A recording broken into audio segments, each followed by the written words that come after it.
Hello, audience, participants, and all that is wonderful and holy. We are here again to read Console Wars by Blake J. Harris! Woo! There's the one person in the audience giving it up like it should be. Are we ready to take this read through to the next level? Ooh, foreshadowing. I am with a cast of professional actors, or at least they play one on stream. We have Alex Smith of They Create Worlds, Hello. Jacob Starr, Annie.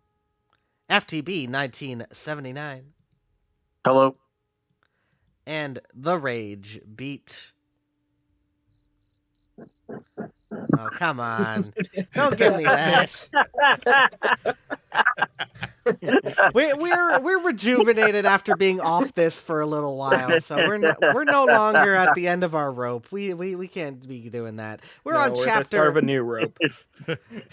Oh God, gallows humor here. Chapter 31. Are you All right. saying that it's a new year, a new chance to be disappointed with his writing? There's a way to say it. All right, we are going Bore never to. changes. How many tortured baseball metaphors can we fit in the month of January? Indeed. Let's find out, shall we? All right, we have for this chapter, chapter 31, we have a cast of thousands, and we are going to first Indeed. read off the Dramatis Personae, which gives a little preview of what the characters will be, and we will assign the characters as we go. And if you are part of the Gaming Alexandria Discord and you jump in for one of these live streams, you can participate as well. I don't know if that's a threat or a benefit, but you can be part of this epic story in its own way. All right, first we have Random Teenager. He speaks truth to power.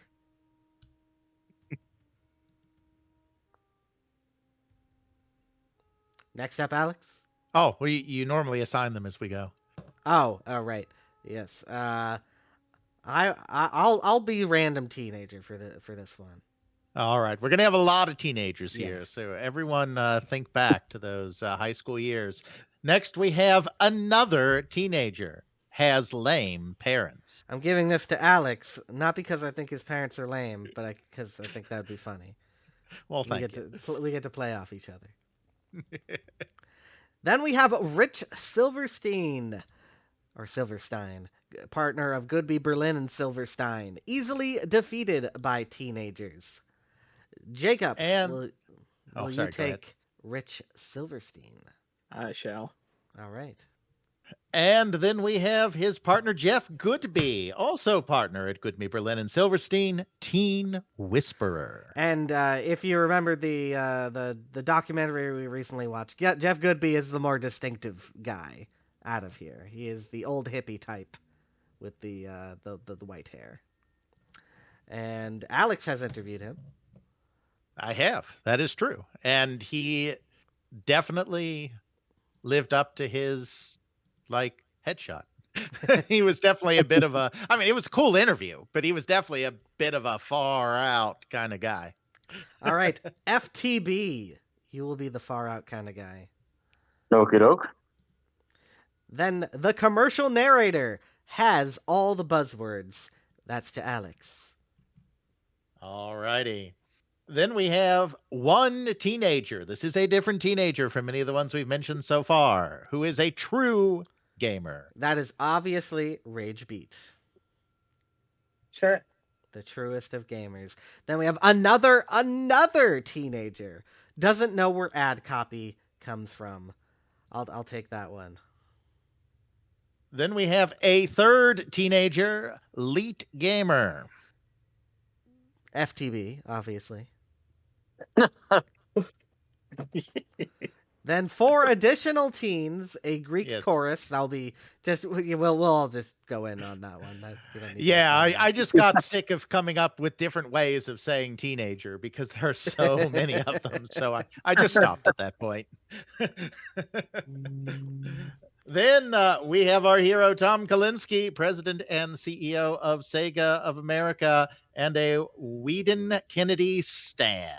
Is it Wieden or Wieden? I don't know. If we were German, it would be Wieden, but Right. Americans often don't pronounce their EIs and their IEs correctly, so it may be Yes. white. Even our rule around EI and IE is completely bunk. So Yeah. Then I think I was going to say, I think I looked it up once, and it was actually Wieden, if Okay. I remember. That's what Remind you us to said Tell in the audience about the last time. Niklaus Wirth Yeah. joke. Then Al Nilsen, marketing manager at Sega of America, likes feeling whammy jammy, and no, I don't want to know what that means. Oh, But- you will find out in Oh, chapter no. 31. So that if Jumpman shows up, he will be that. But if not, FTB will fill in for him. Okay. Then we have Ellen Beth Van Buskirk, marketing services manager at Sega of America, dying of frostbite. Very ironically, it will be Rage because she is not cold. I am actually frigid. My hands and feet. Just Well, there you numb. go. Method acting in the process. Indeed. You're just getting into the role. It's what happens when you're a girl. Tom Cold Abramson, hands. VP of Events and Promotions for Sega of America, doesn't find brains sexy. I will take that one, not because it is true, but because it is hilarious. Then we have Ed Volkwein, VP of Marketing for Sega of America, knows a lame tagline when he hears one. I think that was FTB last time. Yeah. Yeah, all right. You will take Ed Volkwein again. Doug Glen, VP of Business Development for Sega of America, Brain Curious. I forget who he gave this one, but we'll just give it to Jacob. Okay. I hope everybody's writing this down because I'm not going to remember this stuff. I'm trying writing down I'm trying to mine. wrend. I tried to write it down last time, so I think Jeff I've got it Goodby, this time. third teenager, Al Nilsen, and if Jacob, Jumpman. the other fellow doesn't show up, Jumpman doesn't show up, and Ed Volkwein. I know I'm the girl if there's a girl. And I am another teenager I don't and know if I'm going to be able commercial to narrator. distinct these teenagers from each other, but that's about. Yeah. And I'm another teenager and commercial narrator in addition to my Kalinske role. Next, we have Jimbo Matlson, aspiring voice actor, will do anything, and I do mean anything, for a SAG card. Oh boy. I have some things to say about the SAG card when we get there, but this is the guy. Sorry to give it up, but just because I want to see who wants to do this is the guy who does the Sega Scream. So who wants it? Who doesn't have people in the other room? I feel like it's a Johnny role, and he's not Yeah. here. Yeah, it is. Alex, will you do the Sega Scream? Sure. All right. Then we have Colossal Pictures producer, studio producer, pays in lunches. I'll take that. All right. Then we have John Steele, director of account planning for Goodby, Berlin, and Silverstein. I do not know how I found all these people's job titles from the ad agency, but I did. They're not all in the book. Some of them are. Knows what gamers want. Well, FTB, obviously. Okay. Irina Heirakuji, or Heirakuji, something like that. Associate Planning Director at Goodby, Tilden, and Silverstein. Gamer Psychologist, Jacob. Can you spell that for me? I'll post it in the thing. Okay. There you go. Then we have Harold Sogard, director of account management for Goodby, Berlin, and Silverstein, because this chapter did not feature enough people, apparently. All right, Alex, you'll have that. Truly one. a cast of thousands. Yes, All we are right. finally getting to the end here with the last one, Phantasy Star 3 expert, Crown Prince Reese of the Arakawa Kingdom of Landon, Stan. And I thought there was more to that thing, but no, that's just the title from Phantasy Star 3. Yes. Okay, now that we've finally put it all together, we can start. A lot of these guys only have one line, but we need to be precise when it's the dramatis personae. But we can finally start chapter 31, Too Hot, Too Cold, and Just Right. What could that mean? That sucks, some random teenager said, and he said it with such a visceral disdain that it was as if he'd been forever traumatized by the level of suckitude he'd been forced to witness. It just, sucks, he said again, this time earning dismissive nods of agreement from the other kids in the room. There were a dozen of them in total, all hired by Goodby, Berlin, and Silverstein to review the commercials that the agency had prepared for their upcoming Sega pitch. He's right! Another said. Like, we already know our parents don't know how to play video games. Tell us something new! More dismissive nods, and this time some high fives of agreement from around the room. Although none of these kids had ever met before, and likely never would again, they were fully united in their distaste for the commercials they had just seen. It did. Yeah, do some Beavis and Butthead jokes in the background here. Jeff Goodby, the agency's leader and co-founder, watched all this from behind a two-way mirror.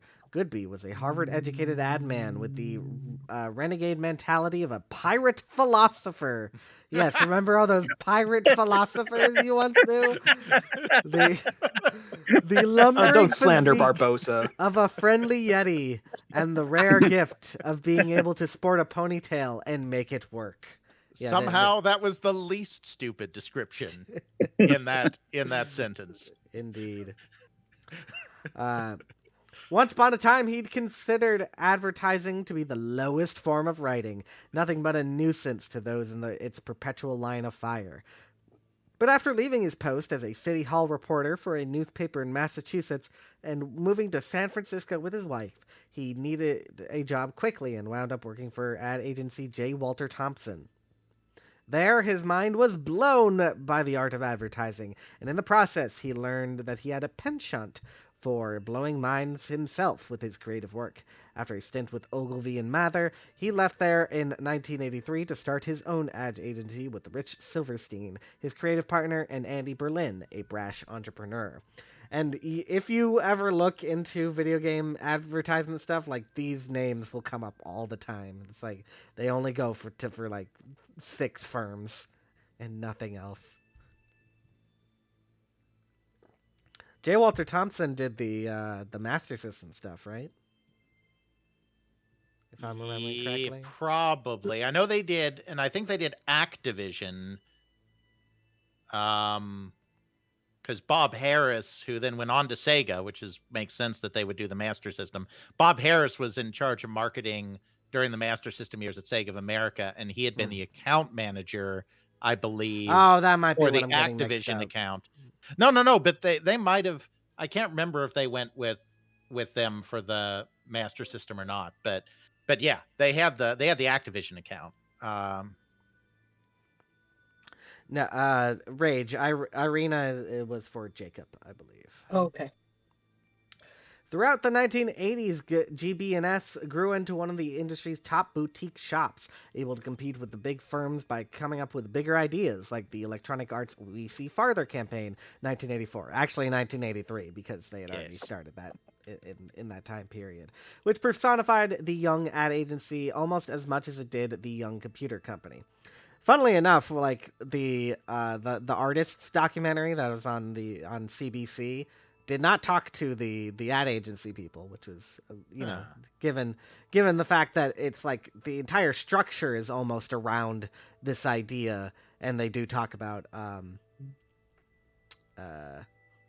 7 Cities of Gold. Yeah. Who is it? Oh, Danny Bunton. Danny Bunton. Yeah, they did not talk to Jeff Goodby, I don't believe. Maybe I'm forgetting, but I don't think they did. Yeah, they also wrote the copy that appeared on the packaging as well, on the album covers. That was also done by the Goodby folks. They also distinguished themselves from the competition by developing a distinct style, a cinema verite high-concept, low-production values technique, promising clients a more hands-on experience. One of the co-founders would personally head up every account and placing a forward-thinking emphasis on account planning, the initial consumer reach, and messaging that inform the creative process. After a decade of impressive growth, during which the agency had evolved into a firm of nearly 50 people, it seemed like only a matter of time before Goodby, Berlin, and Silverstein reached the next echelon of success. And inevitably was derailed, however, when tensions among the partners caused Andy Berlin to leave and start a new agency, Berlin Cameron, in early 1992. The one truth about ad agencies is that they will always break up. That one of the founders will always go and start another one. Ironically, Berlin split off 1990s.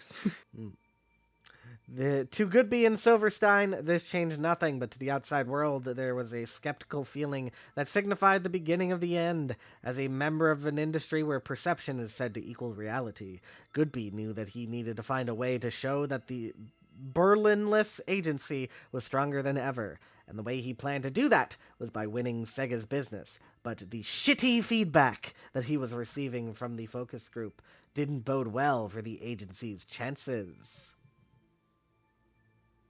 All right, then. Silverstein said to his partner and the other creatives on their side of the glass. Welcome to our worst-case scenario.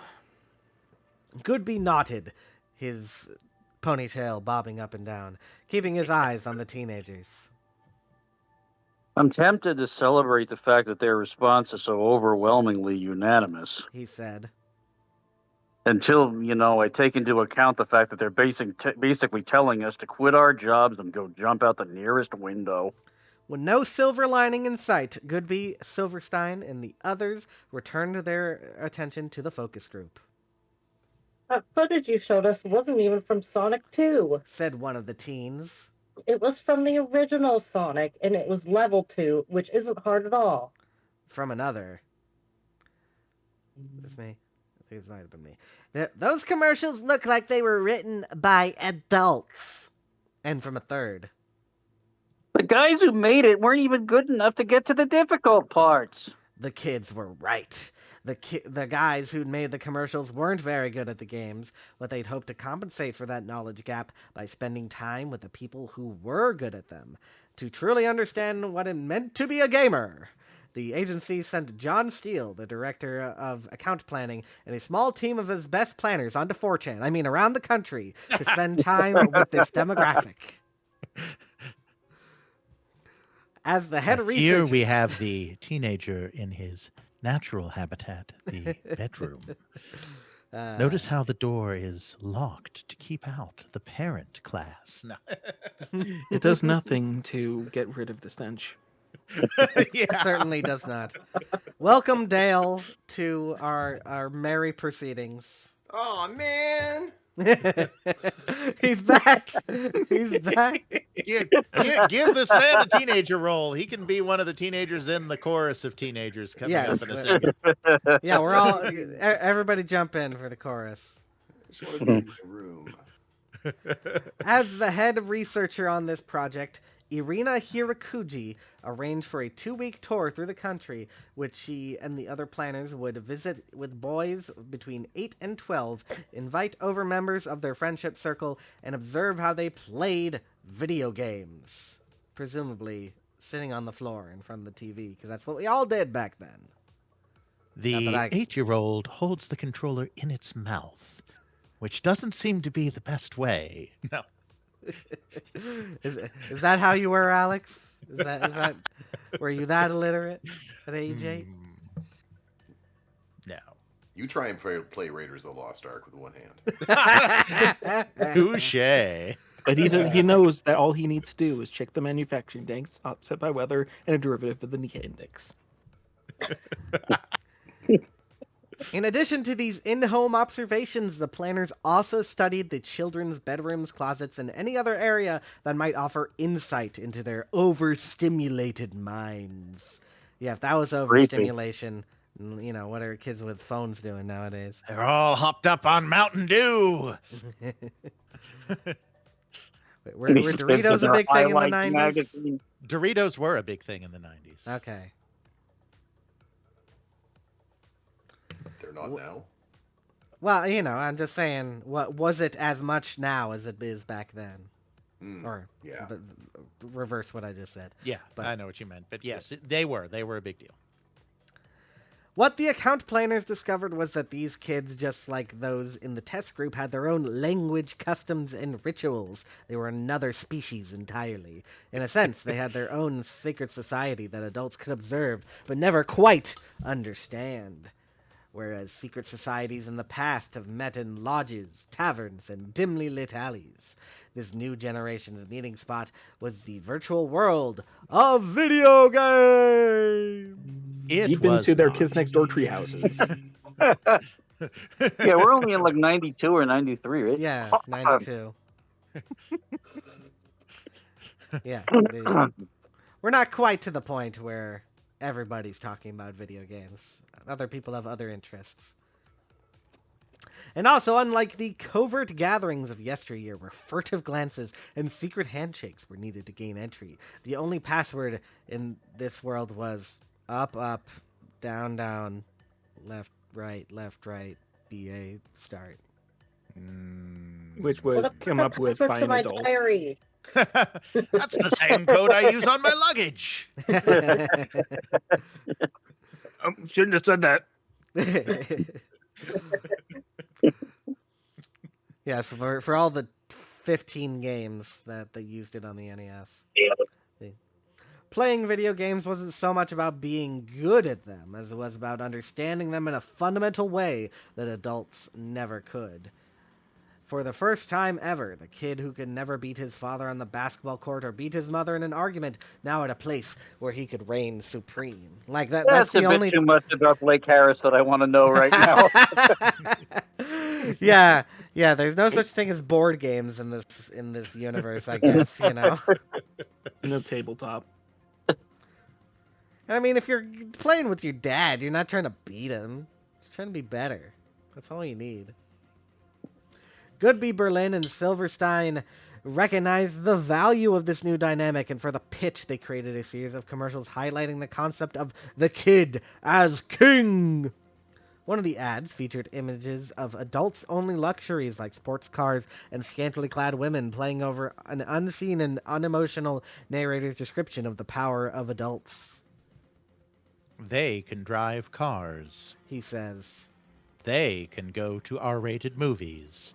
And they can also decide when to go to bed. as he speaks, a barrage of semi-related buzzwords.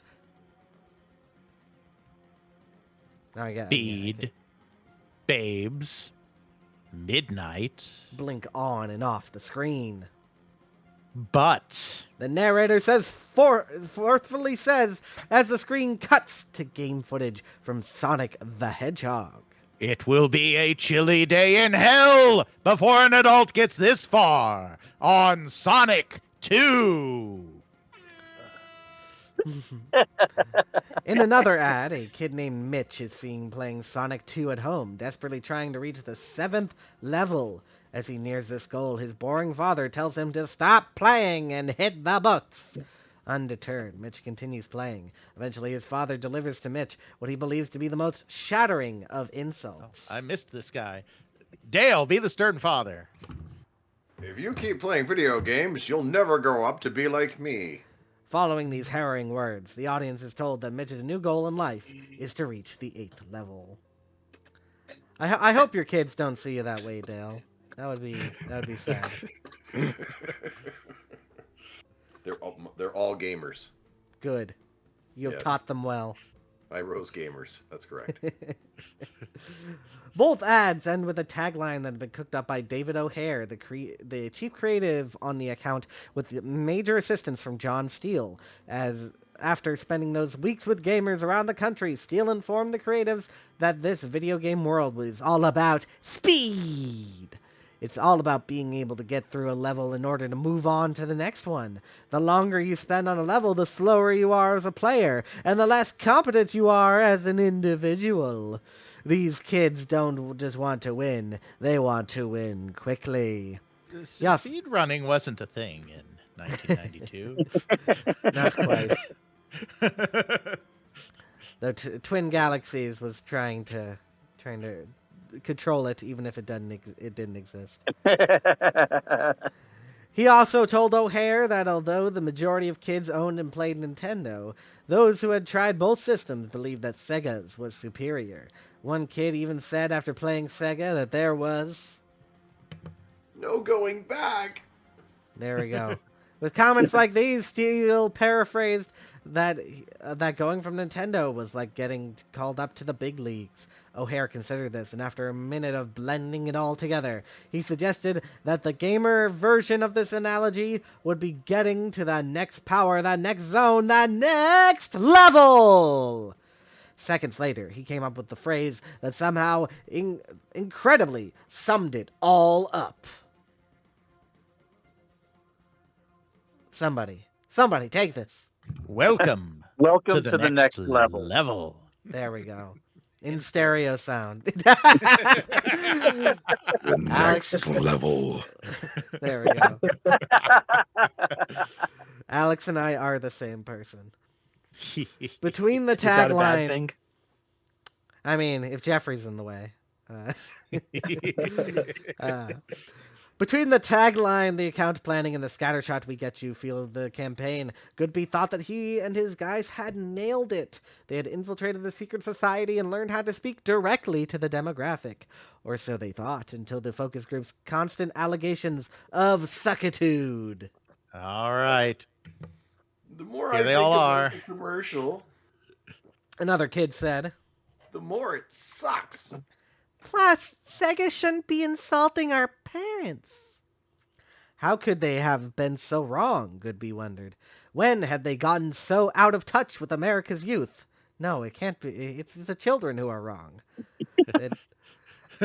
Why had he wasted money on those bottles of champagne for an account his agency had no chance of winning?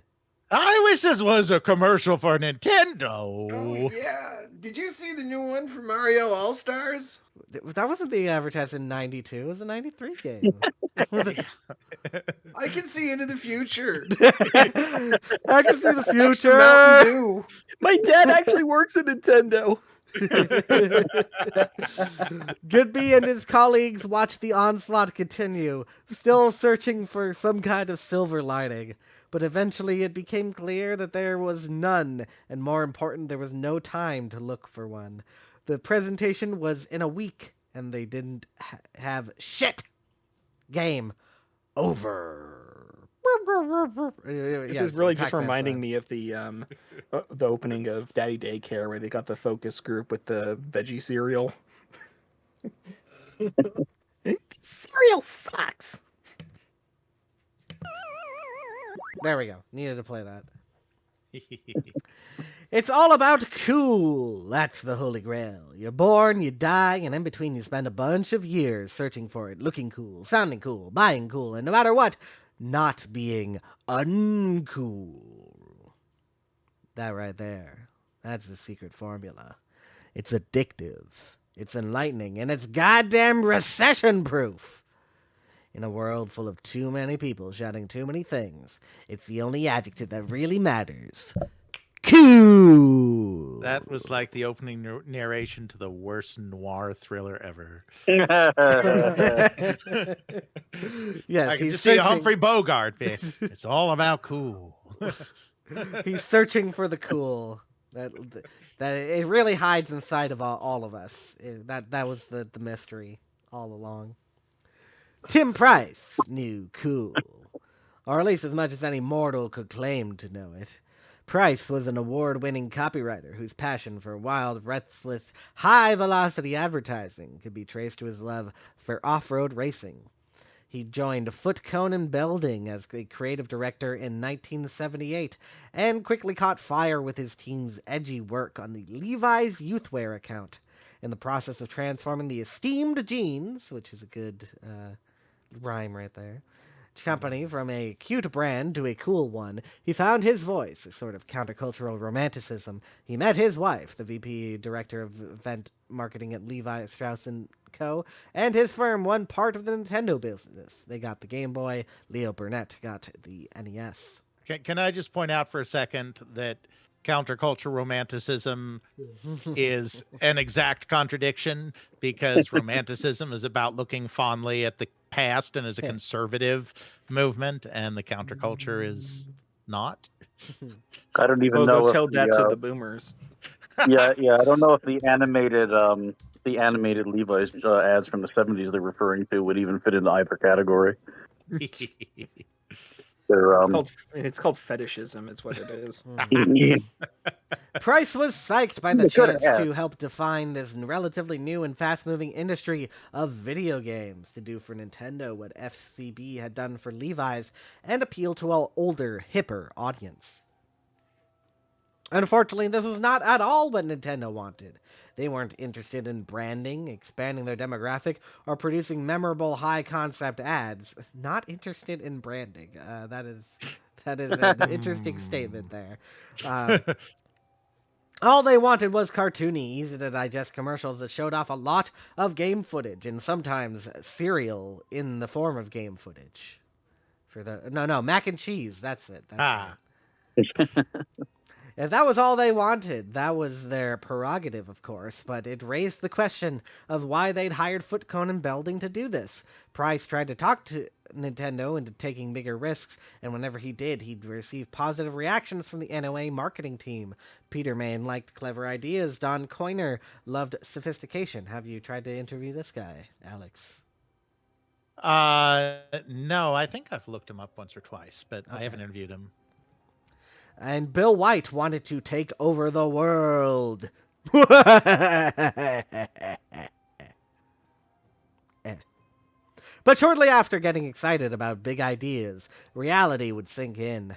Either they'd decide that Nintendo was going to stick with what had been working thus far, or they'd bring plans back to Minoru Arakawa and get a thanks but no thanks. Fun, happy, and title-driven advertising was Nintendo's bread and butter. And they didn't need FCB's jelly. Jelly and butter? What kind of sandwich is this? You'd be surprised. That's the kind of stuff you get in Britain, not in a respectable country. I don't want Tim Price's jelly either, just for the record. You. Within the next year, they moved all their business to Leo Burnett, which was not entirely surprising, though it stung Price nevertheless. But now, 2 years later, he had the chance to right that wrong by helping Foot Cone & Belding win Sega's business. In terms of marketing philosophies, Sega of America was Nintendo of America's polar opposite. They craved bold ideas, sky-high concepts, and aggressive in-your-face branding. Sega represented FCB's chance to let it all hang out. Which led to all that FCB jelly hang out. Oh, no. Alex, no. Let your pores take it all in. Which led the creation of a wacky, high-octane campaign centered around the tagline, "Make your brain sweat!" Not quite the same as the Sega Scream. That's how he made the jelly. Oh, no. Oh, no. We're turning our brains into milkshakes. Surrender to madness, given to the insanity, and let Sega take your brain into over Mega Drive. This was the hyperactive sensation that the campaign wished to impart to help hammer home the point. Price wanted to bring an actual brain to the presentation. I don't think you should be bringing an actual brain. You know. Obtaining a real one turned out to be harder than he'd anticipated. But Turns out even unpaid interns aren't desperate enough to volunteer to display their brains as part of a presentation. Who knew? No, what you do is you go into Nintendo's headquarters, you find the nearest receptionist. Oh, no. Oh, no. But he did manage to track down a medical supply company that sold brain-shaped molds, and he figured that might just work. On the day of the pitch, Sega's key marketing members arrived at FCB's offices, not knowing quite what to expect. Neither did Price, whose wife had yet to arrive with the key to the presentation. The night before, she had used the mold to make a life-size green jello brain, complete with veins of red licorice. It was gorgeous, it was disgusting, and for a moment it had been stopped in the hallway by someone at FCB who didn't recognize Price's wife and didn't quite understand why she was carrying something that looked like it would be evidence of a murder committed in Candyland. Oh, no. Eventually, she managed to sweet-talk her way past the evil Lord Licorice and get the noggin to her husband. Boo. Oh. After 1,000 thank yous and a kiss on the cheek, Price then explained to Sega how foot cone and belding would make consumers sweat their brains for Sega. Yeah, this is. Yep, that is the correct reaction, Dale. Thank you. Back at Sega of America's headquarters, Tom Kalinske, Ed Volkwein, Al Nilsen, Diana Dare, Doug Glen, Tom Abramson, and Ellen Beth Van Buskirk met in a conference room to discuss the agency review process. Thoughts on foot cone? Kalinske asked, opening up the floor, and everybody dropped to their death. Not as many as I would have hoped. Nilsen said. A bit unmemorable. But the brain, Al. Van Buskirk gravely reminded him. The brain. the defeated. What about Pinky? ABB's on the downers again.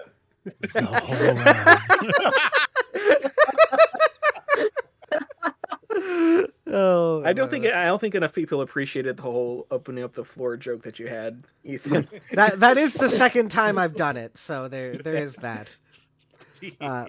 All right, Abramson said.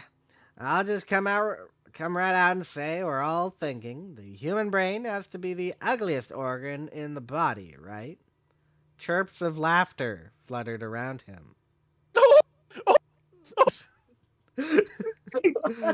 Chirps indeed. Tom Abramson was the newest member of Sega's inner circle, and he fit in perfectly. His intellect absurdly pleasantly turned every conversation into banter, but it was his ability to will promotions into existence that earned him a seat at the table. With his background in event marketing for the Ice Capades, the Harlem Globetrotters, and Walt Disney World, he had a certain savvy for non-traditional marketing, which at Sega propelled him to do things like hire student reps at colleges and send out Sega shuttles to easily transport the newest games anywhere, anytime. Plus, the guy was just plain fun. Now, I know there are plenty of repellent organs out there. Certainly more for the menfolk than the ladies. But when you factor in the weight of those creepy little folks, well, it's gotta be the brain. Maybe not the best presentation, Kalinske said. but you have to admit that it's a cool line. Make your brain sweat. No, you gotta say, sweat! Oh, okay. Make your brain sweat. Volkwein said with a shake of his head. Good, not great. Adair nodded. Oh, I missed. Yeah, Adair that's in the roll rage. call. Yeah. Oh, net. I thought it was cool, but did anyone else think that maybe it was too cool? Too far out there? Why isn't he replacing them with twos? Come on, you gotta stick to your branding here. Kalinske asked. I can definitely see that.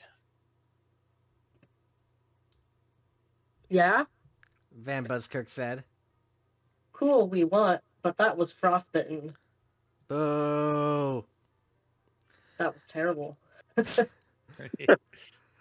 Now I can't help but wonder about other species, Abramson blurted. Dogs, cats, are their brains as objectionable? What about koala bears? Oh, okay, Grandpa. Time to go back to bed. I agree. Glen added, his typical subdued enthusiasm even more noticeable in contrast to Abramson's gleeful musings. I should clarify. I agree with Ellen Beth's comment regarding the frostbite, although I'm admittedly intrigued by the tangential brain curiosity. Sharing what Dale put out right there. Yes. Yeah, some of these ad campaigns sound a little familiar. I definitely heard of the "they drive cars" thing. That was in another. I have that commercial, but I need to repair the videotape it's on. It's for, I think, Flintstones vitamins, of all things. Kalinske product. Bottom line, Kalinske proclaimed, we can do better. And I have a feeling that Wieden Kennedy will find a way to strike the right balance. Agreed. Glen said. I think we can do better. Absolutely. Kalinske said. I have a feeling that Wieden Kennedy will find a way to strike the right balance. I just said Tom, are you having a stroke? Guys, just to be clear to the stream, that is the correct line. Yes. He says it twice. It's like an airplane when Leslie Nielsen keeps coming in. It's like, I just want you to know we're all counting on you. Is that all he's going to say for the rest of the book now? Yeah. Well, this is the Goldilocks chapter, so hopefully get some medical treatment in between Guys, I'm worried chapters. about Tom. Have you heard the way he's talking lately? Everything's in the right balance. He's on the phone with Nakayama, just talking about the balance. He's got to strike the right balance. I'd be shocked if they didn't knock it out. Of course, we have to acknowledge that Mr. Kalinske did indeed have a stroke, and we are not trying to make fun of that. That was... I'm sorry. Yeah. Whoa, wow, guys. Wow. And we're glad that he's okay. Absolutely. I'll be right back. I gotta go check my oven. All right, FTB. It's not in the I'd script. be shocked if they didn't knock it out of the park. Nilsen said. Shocked. They do fine work. Volkwein said. No denying that. Wieden will deliver. Glen said. But let's not forget about Goodby just yet. Nobody has forgotten about Goodby. Nilsen said. And if we ever did, I'm sure you'd be there to remind us. What specifically should I infer from that comment? Glen asked, simmering deep down in the core of his being. Come on, Doug. Kalinske said. They sent us champagne during our dinner with Wieden and Kennedy. How do you think they knew where we were eating? Glen blushed a little and then smiled. Because they have great market research. Laughter broke out around the table. Ha ha ha ha ha. Suddenly, Kalinske pointed out the window. Did anybody else see that? What did you see? Adair asked. Something small, moving quickly. Kalinske said.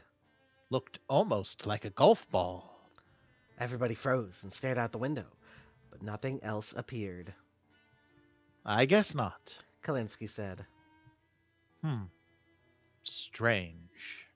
And then the discussion about Sega's marketing plans resumed. You might think that's foreshadowing, but who knows with this book. It was a baseball, and that was a transition. More Seattle Mariners facts. Jimbo Matlson had just puked his guts out, and he was certain that another round of gastric fireworks would be coming very soon. Until then, there was nothing he could do but curl up on the couch and hope that the distraction of crappy daytime television might be enough to briefly postpone the inevitable. The 26-year-old had the flu, and the sick days had stopped being fun about 10 years ago. Isn't that right, Alex? Do you feel this man deep down inside? Indeed. Not long after failing to find something watchable, he received a phone call from a producer at Colossal Pictures, the commercial production company where he'd been doing grunt work for years.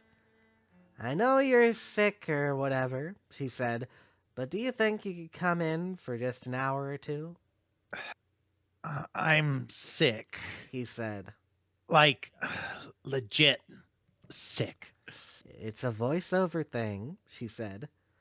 I think you'd be good. Oh. Matlson said, suddenly feeling a little better. He'd been trying to break into the voiceover business for years. What's it for? We're doing a bid for this thing called Sega. What's that? Just come in. What's in it for me? I'll buy you lunch. He thought over the offer. And what? And you'll help me get my SAG card? Yeah, whatever, she said. Just come in, okay?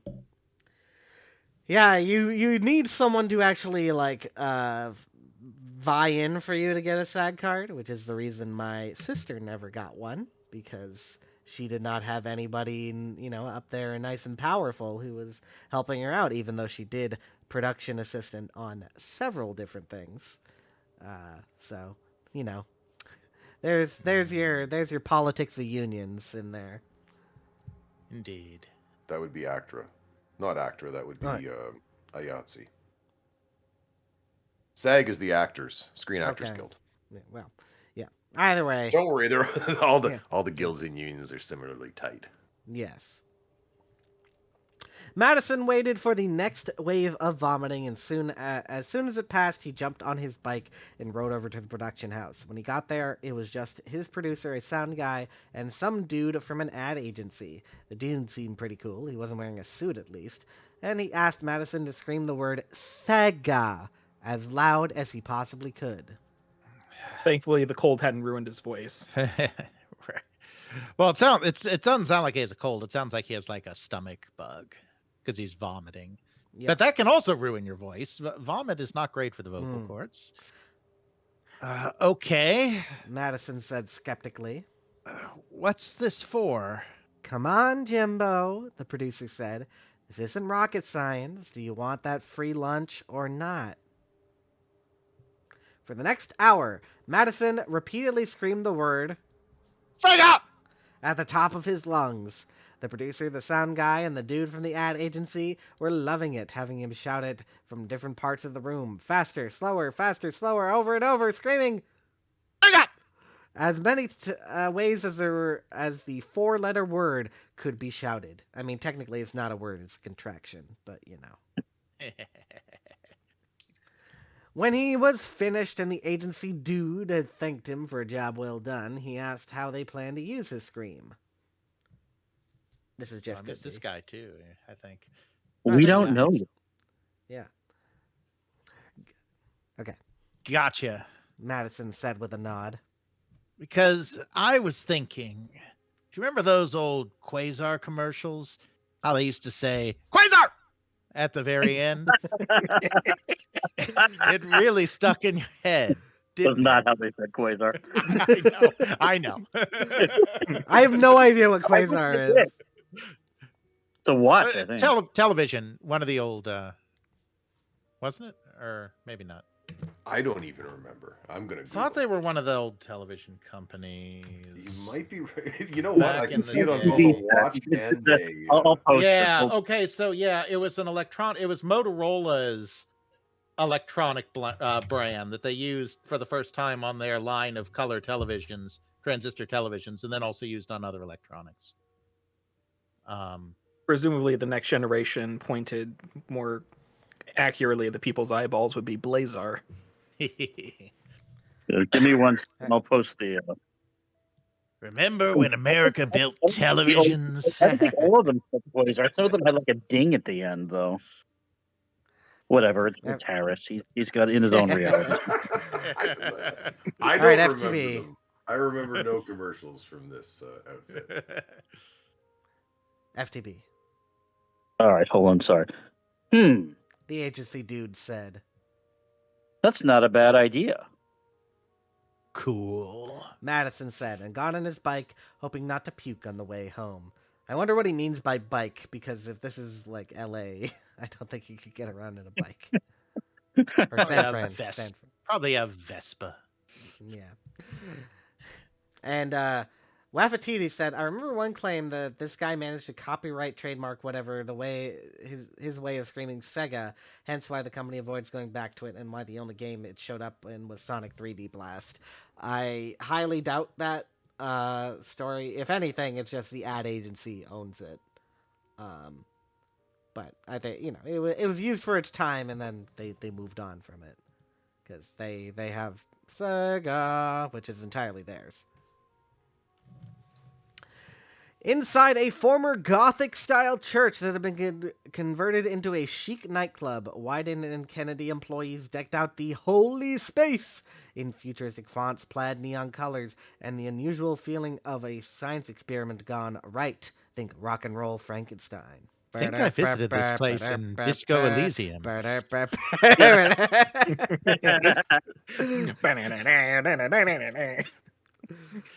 It was a Clockwork Orange, but for teenagers. What? The Clockwork Orange were teenagers. Yes, they were. That is true. Hooligans with a little spot of ultra violence. Called Timepiece Mandarin. It was as if someone had ripped the pages out of Brave New World and glued them into Catcher in the Rye. It was 1984 meets The Breakfast Club. Newspeak meets TeamSpeak meets Sonic the Hedgehog. I doubt it was any of those things. Yeah. And, I mean, he's trying to go like it's futuristic. But, 1984 isn't actually futuristic if you read the book. No. Brave New World's not that futuristic. Yeah, right. I mean, it's that kind of Verne-esque kind of halfway there. Yeah, 1984, the biggest thing that's the advancement is that they have surveillance technology, but that doesn't necessarily mean that. I mean, when that's looking into the future from the 40s, that's what it was. Yeah, and they're also mentioned in the third, the last third of the book that they're keeping culture at a certain level so they can keep oppressing them. That's part of it. That's why it's exactly. Yeah. But I don't know what 1984 meets The Breakfast Club would even be. Yeah, that is.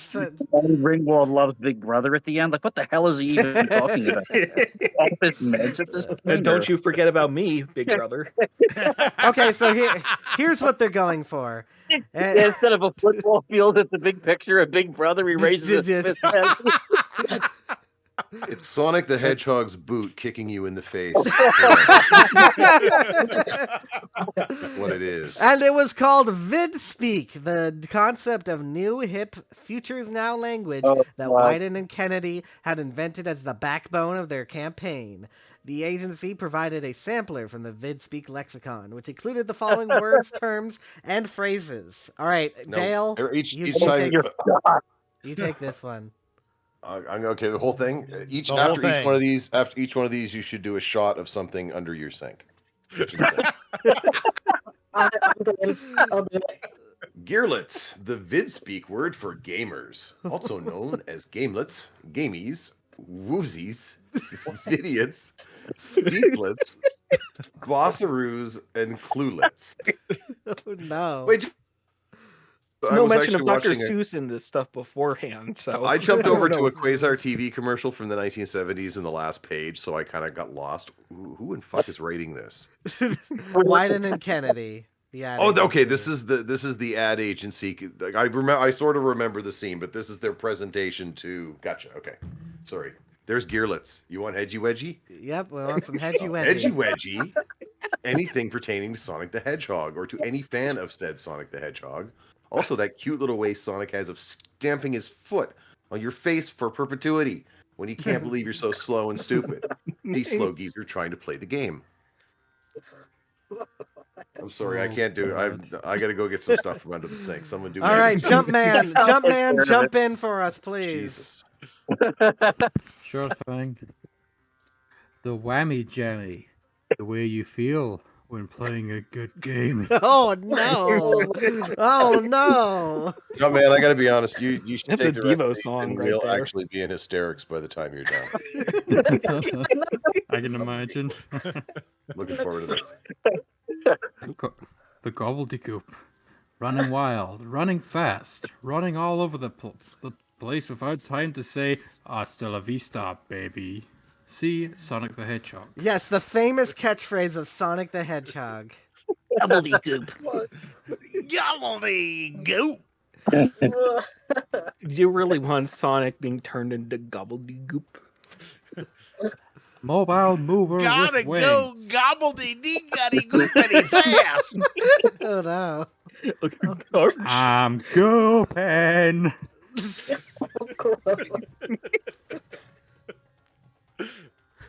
Mobile mover with wings. What gamers will call the Game Gear. Also referred to as the A-to-Go cup, a Mindorama, a home away from home, and a great thing to wrap your nozzles around. Your what? Nozzles. And that is nozzles spelled with a K, as in the traditional fashion. Mobile mover with wings. It's called that because you're going to forget about it a few years from now. Master Blaster. Sorry. Yeah. A game that may or may not be on Nintendo, but may also have a different name. What you do when you start playing the Sega Menacer Master Module. Or how to be a real sure shot, full tilt, accusate kind of guy. Well, not with a Menacer. That's crap. You want a good light gun? Use the NES one. All we want is Life Beyond Thunderdome.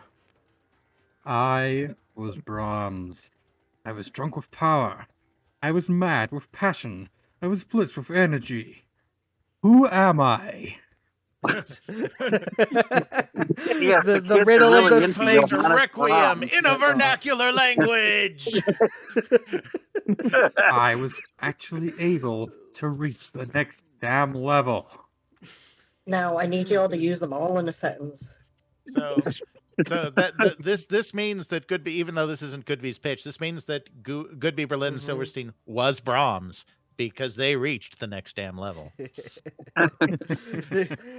I mean, the entire idea behind this of, newspeak is not a good thing. Like, why do people want to... We're going to impose language, and therefore... What the fuck? Ethan, don't worry. I have a feeling that Wieden Kennedy is going to strike the right balance. And we'll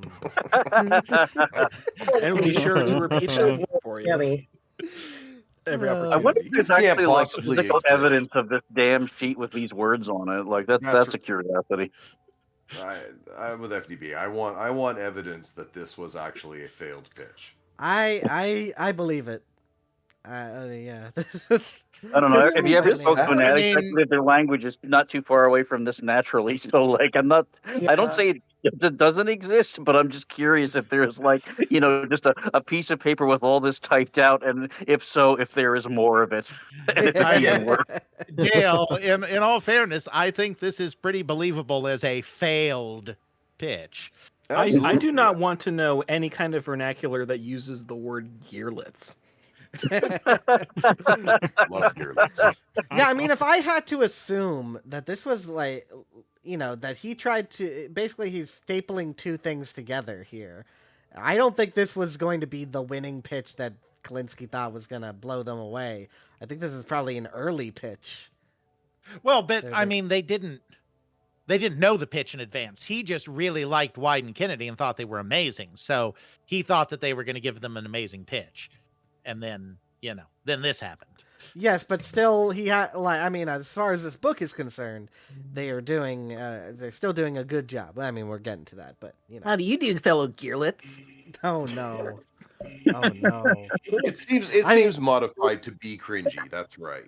And I question whether or not it really existed as even a chunk. Because, an actual pitch presentation would involve much more than this. The only one I believe is Hedgy Wedgy. Guys, that is... I was playing Indiana Jones and the Great Circle last night, and I was Brahms on all those Nazis, let me tell you. Those you'd say you were whammy jammy. Right. Ooh. You know those hefty commercials where you get one of those where it's like, wedgie, wedgie, wedgie, for being bullied, and you go, hedgy, hedgy, hedgy for hedgehogs. Oh, no. All right, we're moving on. It was a little stranger than Kalinske had expected, a little more to swallow than just do it. But there was a beauty to the chaos, and if anyone could make it pop into pop culture, it was Wieden and Kennedy. And I just want to say here that I have a feeling that Wieden Kennedy will find a way to strike the right balance. And like Nike's iconic slogan, the agency had created a tagline that was easy to connect with. Who's Dan Wieden? Oh, did I miss Dan Wieden too? Yeah, There's so many people that have like one line in this stupid chapter. All right, Jumpman, since he read this. You are here. Dan Wieden said. We stole this slogan from Radar Scope. You are here. He repeated and then elaborated on the ramifications of this seemingly simple phrase. It's a tagline that means you're in, you're hip, you're cool, you're not there, which is where everyone else who is not here is. You are with us. You're smart, you're cunning, and you're extremely creative. You're inside the game, inside this new world, inside another reality. You are so good that you don't need a glossary to explain any of this stuff to you. This is him standing in front of a mirror doing his daily affirmations. You are in the present. You will say the word hedgy wedgy with no irony whatsoever. When Wieden finished, he was pelted with applause. I'm guessing if it were me, I would have pelted him with something else. Yeah. Both from Sega's marketing team and from his awestruck colleagues. They're just Also, like, how do you pelt someone with applause? I mean, you just like slap them around. You create the applause by slapping him. He waited for the clapping to energize the room, and then he began to discuss a possible programming schedule. As he started to explain how his agency could get airtime at unmatched discounts, Kalinske subtly elbowed Nilsen. What do you think so far? Kalinske whispered. Before whispering back, Nilsen quickly flipped through the Vidspeak sampler. Most whammy jammy, but every now and then, a bit hedgy wedgy. Yeah, but I have a feeling that Wieden Kennedy is going to find a way to strike the right balance. Oh, boy. It's just the entire night we're going to have to go through this. Only this chapter. Only this chapter. Don't worry. They're gone after this. And just like that, Al Nilsen became the first gamer to express himself in Vidspeak. And the last. Yes. I hope. Before Sega of America could officially select Wieden and Kennedy, they needed to sit through one final pitch. But it was all but a formality at this point. But they owed Goodby, Berlin, and Silverstein the courtesy of at least allowing them to believe that the competition was wide open. Besides, what was the worst that could happen? They liked some tiny aspect of the Goodby campaign, then passed it along to Wieden and Kennedy. Thoughts like these swirled around in Kalinske's mind as he walked into the lobby of the Foster City Crown Plaza. Like W&K, the guys at GB&S had opted to pitch outside a dull office environment, though it's hard to say how that the Crown Plaza engendered feelings of joy and enthusiasm. But any doubts about the venue instantly evaporated when Kalinske and a dozen colleagues entered the ballroom. Welcome! Jeff Goodby shouted, ushering the Sega employees into what had once been an unspectacular ballroom with the frumpy velvet carpets and asparagus-colored carpeting. Welcome to die. To the next level. Welcome, foolish mortals, to the haunted mansion. The breathtaking what the huh sensation of swinging open those ballroom doors felt slightly on par with stumbling through a closet and suddenly falling into Narnia. In the center of the room, 16 giant television sets had been multiplexed together to create one mega-sized screen. This beautiful monstrosity looked like what you might expect Transformers to use if the Autobots and Decepticons decided to momentarily put aside their differences and watch the Super Bowl together. Okay. Hey, I'm not quite sure. Who about that would the one. Autobot and Decepticon choose their teams to be? Well, obviously the Decepticons are rooting for the Giants, so Not or the not the Steelers? Giants, not the Giants. Sorry, I mix up these teams. I mix up teams all the time. Who's the New York team? Because we hate New York. They're the Giants, but who they'd be rooting for these days would be the Jets, but we don't Chiefs. talk about the Jets. What narrative? This is basically the narrative voice right now. It's kind of like swirling around Kalinski's head, but this is basically the narrator speaking, right? This is shameless. Yes.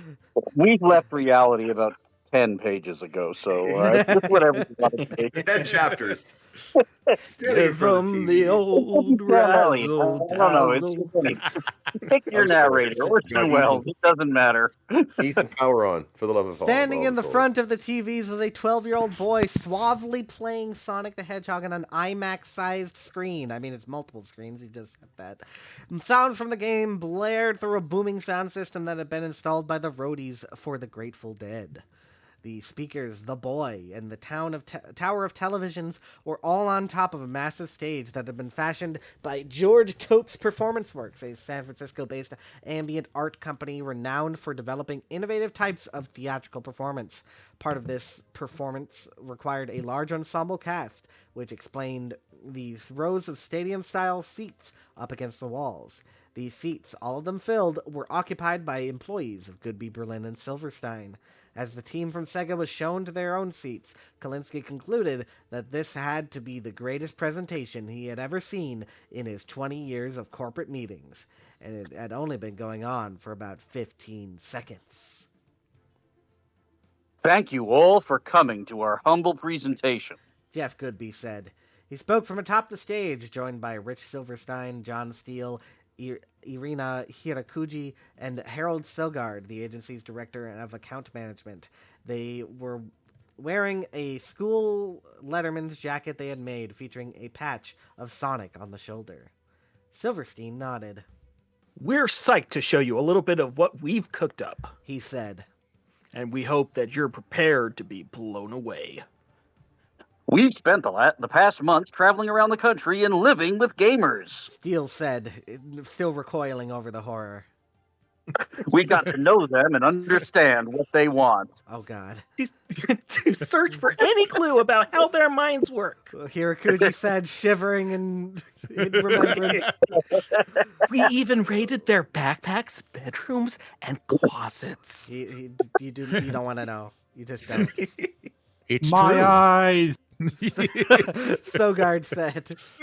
Jeff even turned our conference room into a 10-year-old's bedroom, right down to the dirty clothes. And the smell. As laughter emanated from the Sega crowd, Goodby gave an unapologetic shrug. Hey, I've never had a problem with getting my hands a little dirty. He said. But before we get into the campaign, I wanted to first show you how committed to Sega our agency really is. So in preparation for the pitch, I went around the office and assigned everyone a Genesis game to master. Goodby took a step forward and pointed to his employees in the stadium seats. Over there, we've got an expert on every single game that you guys make. Go ahead and ask them any question about any game. I'm totally dead serious. When the Sega folks realized that Goodby was, in fact, totally dead serious, Nilsen was selected to come up with some brain busters. In Phantasy Star 3, Generations of Doom, what is the name of the main character in First Generation? The agency employee assigned to Phantasy Star 3 stood up. That's a tough question, he said, making Goodby sweat for a second. But only because there are 6 playable characters: Reese, Lyle, Mew, Ren, Lena, and Maya. If I had to narrow it down to one, it'd go to Reese, the Crown Prince of the Arcanian Kingdom of Landon. I don't have a clue what you're talking about, but I'm going to say that I couldn't have put it better myself. Nilsen said amidst applause for the Phantasy Star 3 expert. Does anyone actually care about Phantasy Star 3? Isn't it 1 and 2 that the ones people care about? I've known some people that'll defense force for Phantasy Star 3 a little bit. 2 and 4 are better, but people do like 3 because it's got the generations thing. That's about the only notable feature. After his employees correctly answered a few more of Nilsen's questions, Goodby moved on to the campaign. Welcome to the next level, he said. That's not just the tagline, but the entire essence of our campaign. Welcome to the next level. That says it all. It's a badge of honor. It's the ultimate challenge. It's an invitation to join the revolution. It represents the only thing that a player cares about when he's locked into a game. Shut off the real world. Dive into the game world. And just keep going at all costs until you get there. Like energy. It means wake up and let's get started. Put away your toys. Put away that juvenile Nintendo. And go get a Genesis if you want to find out what life is really all about. Welcome. Games. Next level. It means that you have finally arrived, and just in time, because we've been waiting for you. Thank you, Don Draper. Kalinske loved everything that Goodby had to say. The guy got it. He just totally and completely got it. But as spot on as his words continue to be, they were nothing more than that. Beyond the theatrical presentation, was Goodby's welcome to the next level really that different from Wieden's and Kennedy's You Are Here? As pointed out by Jumpman. The radar scope. Yes. You are here. And if it came down to a matter of execution, Wieden and Kennedy would get the benefit of the doubt based on their track record. Can I just point out here that I feel that Wieden and Kennedy will find a way to strike a good balance.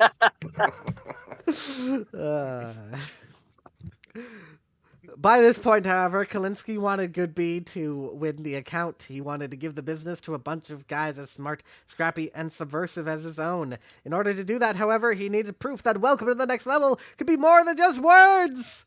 He had to know that this would be the weapon used to assassinate Nintendo. And as if reading his mind, Goodby screened some commercials that the agency had prepared in advance. The ads shown at the pitch were unrecognizable as those the focus group had seen. Following that barrage of atomic suck bombs, Goodby and Silverstein had decided to take a step back. As they reflected on what had gone wrong, they concluded that the agency's account planners had conducted incredible research and the creative teams had written great copy. So the problem had to be a matter of execution.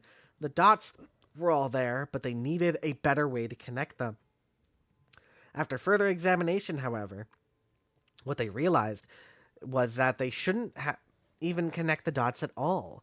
Beneath the focus group's insults of criticism, there was one lesson to be gleaned. Kids notice everything. For example, when one of the respondents had said, "That footage doesn't even look like it's from Sonic 2. What he really meant was, To you, all game footage looks the same. we are not the same. And then when he'd said, it was from the original Sonic, and it was from level 2, which isn't hard at all. What he really meant was, Unlike you, I can see a split-second frame from a level, identify it, identify with it, and also have an emotional reaction to it. These kids, their minds just operated at a much faster speed than anyone gave them credit for. In the same way that dogs can hear things that humans cannot, this generation of kids could see things that adults couldn't even process. Not only now, that... come on, this generation of adults grew up on Charlie and the Chocolate Factory, didn't they? They saw the boat scene. Not only that, not only did they see the boat scene, Alex, but they remembered them too.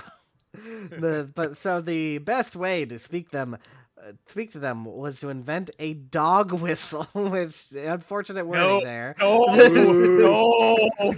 Oh no! That played something only they could hear. Cut the stream. This was kind of what they had been trying to do with the semi-subliminal messaging. That's you, Alex. That's the narrator again. Speed, babes, midnight. But that was too obvious. That was like an old man wearing baggy pants and a backwards hat. How do you do, fellow kids? Kids were too smart for that. They could spot a poser from a million miles away. With this in mind, the agency had their editor, Hank Corwin, go back through the material to create some kind of beautiful chaos that spoke up for kids and once and for all, and for once, not down to them. What Goodby unveiled at the Crown Plaza was unlike anything Kalinske and his colleagues had ever seen before. Quick cuts, crazy zooms, wild camera angles. It felt less like watching a regular commercial than a fast-forwarding through one on a VCR. Loud punk music, intense lens flares, aggressive close-ups. It looked sort of like a music video, but only if that music video was suffering from manic depression and ingested a cocktail of heroin, cocaine, and speed. Just So 2 you- seconds will be enough to get you into an epileptic fit. Weird lighting, unpretty actors, non-linear storytelling. No, not unpretty actors. The whole thing was off-putting, migraine-inducing, and offensive to the senses. But it was absolutely incredible. And to tie it all together, at the end of every spot, some maniac shouted, Sogard! And just remember, Goodby said as the video presentation came to the end, we're only a short drive away. and then played a short clip of himself, Silverstein, and a few other guys whacking golf balls off the roof of their office building. Except whenever they hit the ball, the real reaction shot was replaced with footage of golf balls hitting Sega of America's headquarters. There's your tie-in to the earlier foreshadowing, which, you know. During the ground-shaking applause that followed. That was the Ground-shaking applause! Whoa. Hooray! Nilsen subtly elbowed Kalinske. What did you think? Kalinske blinked for a second, then replied. I feel that Wieden Kennedy will find a way to strike the right balance. Don't worry, that's the last one, I promise. It's only for this chapter. That was pay dirt on that one. I think Vidspeak just became a dead language. Sorry, Hedgy Wedgie. With the Oh. greats like Latin, you know. Vidspeak, gone before its time. He was practically in a state of shock. This was it. Everything he had wanted. The tone was edgy, but not too sharp. It cut, but only deep enough to leave a cool scar. It was sex without a condom, smoking 2 packs a day, and watching the speedometer break 100 miles per hour. And the best part was that none of it hurt, because it was only a video game. Yes, they're definitely smoking 2 packs of cigarettes a day is just as exhilarating as watching the speedometer break 100 miles per hour. If there had been any lingering doubts that Goodby, Berlin, and Silverstein was the right choice, they disappeared when the Sega people got back to their office and saw the entire parking lot was covered in chalk markings. At first, it looked like a teenage vandalism, but upon closer inspection, it turned out to be a single message written over and over. Welcome to the next level. All work and no play makes Sega useless company. So one interesting thing about the documentary, the Console Wars documentary, is that they do have the footage of when they revealed this ad campaign from Goodby, Berlin, and Silverstein. So that is one of the cooler things that they have in the documentary. Absolutely. I don't know. I have to imagine that whole thing about the gaming experts thing maybe wasn't in there. So maybe that's based on memory more than direct stuff. But I think the rest was directly from the presentation that was filmed. All right, chapter 32. We have one speaking part. Yeah. This is a very short chapter. Yes. Our only speaking part is Kin Kutaragi, engineer at Sony's Information Processing Research Center, wants Sony to take the red pill. All right. Who will get the honor of playing Kutaragi? And I just want to say in advance that Kin Kutaragi's one line in this chapter was ripped off directly from Revolutionaries at Sony. And probably the reason that this chapter isn't any longer is he did not want to keep ripping off Revolutionaries of Sony. Yeah, I remember reading this, and I was like, yeah, I did read about these dates in another book. Yeah, and I know where that book is. Yeah, and the dialogue is, because there's a little bit of dialogue in Revolutionaries at Sony that feels much realer. But because it's not constant dialogue, but the line in here is the exact thing that's in Revolutionaries at Sony. All right, Alex, you can take Kutaragi-san. Hey! While Sega was preparing for the next level and Nintendo seemed to be finally adjusting to this one. Ooh, burn. Sony was just trying to decide if they even wanted to be in the game. It's in the game. To figure this out once and for all, Sony held a pivotal management meeting at their Japanese headquarters on June 24th, 1992. From the outset, it was quite clear that Sony's board of directors wanted nothing to do with developing a console. The R&D costs of creating proprietary hardware were astronomical, and the long development cycles would create an endless money pit. More abstractly, the video game business was little more than an offshoot of the fad-driven toy industry. And that just did not fit with Sony's brand. The software, however, was a different matter, and the board was okay with this less risky endeavor. In the same way that Sony's Columbia Pictures made movies and CBS Records distributed music, Olufsen's software division would be permitted to keep producing games. In fact, the board had just recently allowed him to work with Sega in this area. Was software not enough? Why this continued fixation on hardware? Also, they did have a Japanese group making games at this time, too, which Harris does not see fit to mention, working out of Sony Music. Yeah. If Nintendo were involved, things might be different, but following last year's public humiliation at the Consumer Electronics Show and some recent failed attempts to test those waters once more, that prospect looked highly unlikely. Given all these factors, plus the aging board of directors you will understand when you grow up sensibility, they believed it was time to put Sony's PlayStation to rest. Judging by the many nods of support, this sentiment appeared to be unanimous.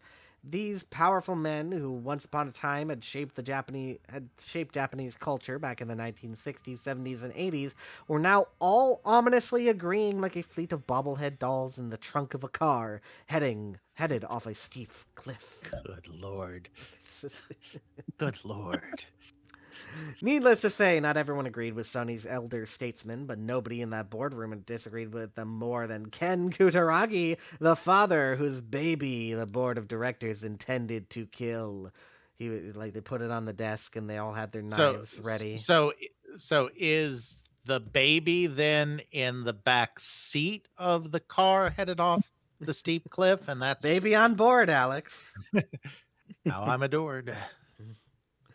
Ken Kutaragi was one of Sony's top engineers, a sharply charismatic 41-year-old man with a proclivity for aggressively questioning authority. I feel like we should have introduced this guy way earlier, but whatever. This was a rare quality in Japanese culture, one not generally welcomed at large corporations, but Kutaragi's defiant spirit had served the company well in the past and was the primary reason that Sony was even considering video games in the future. Originally, they had no interest in video games, not just consoles, but even manufacturing parts for Nintendo, and neither had Kutaragi. I mean, if you ignore the television thing that they almost did, Yeah.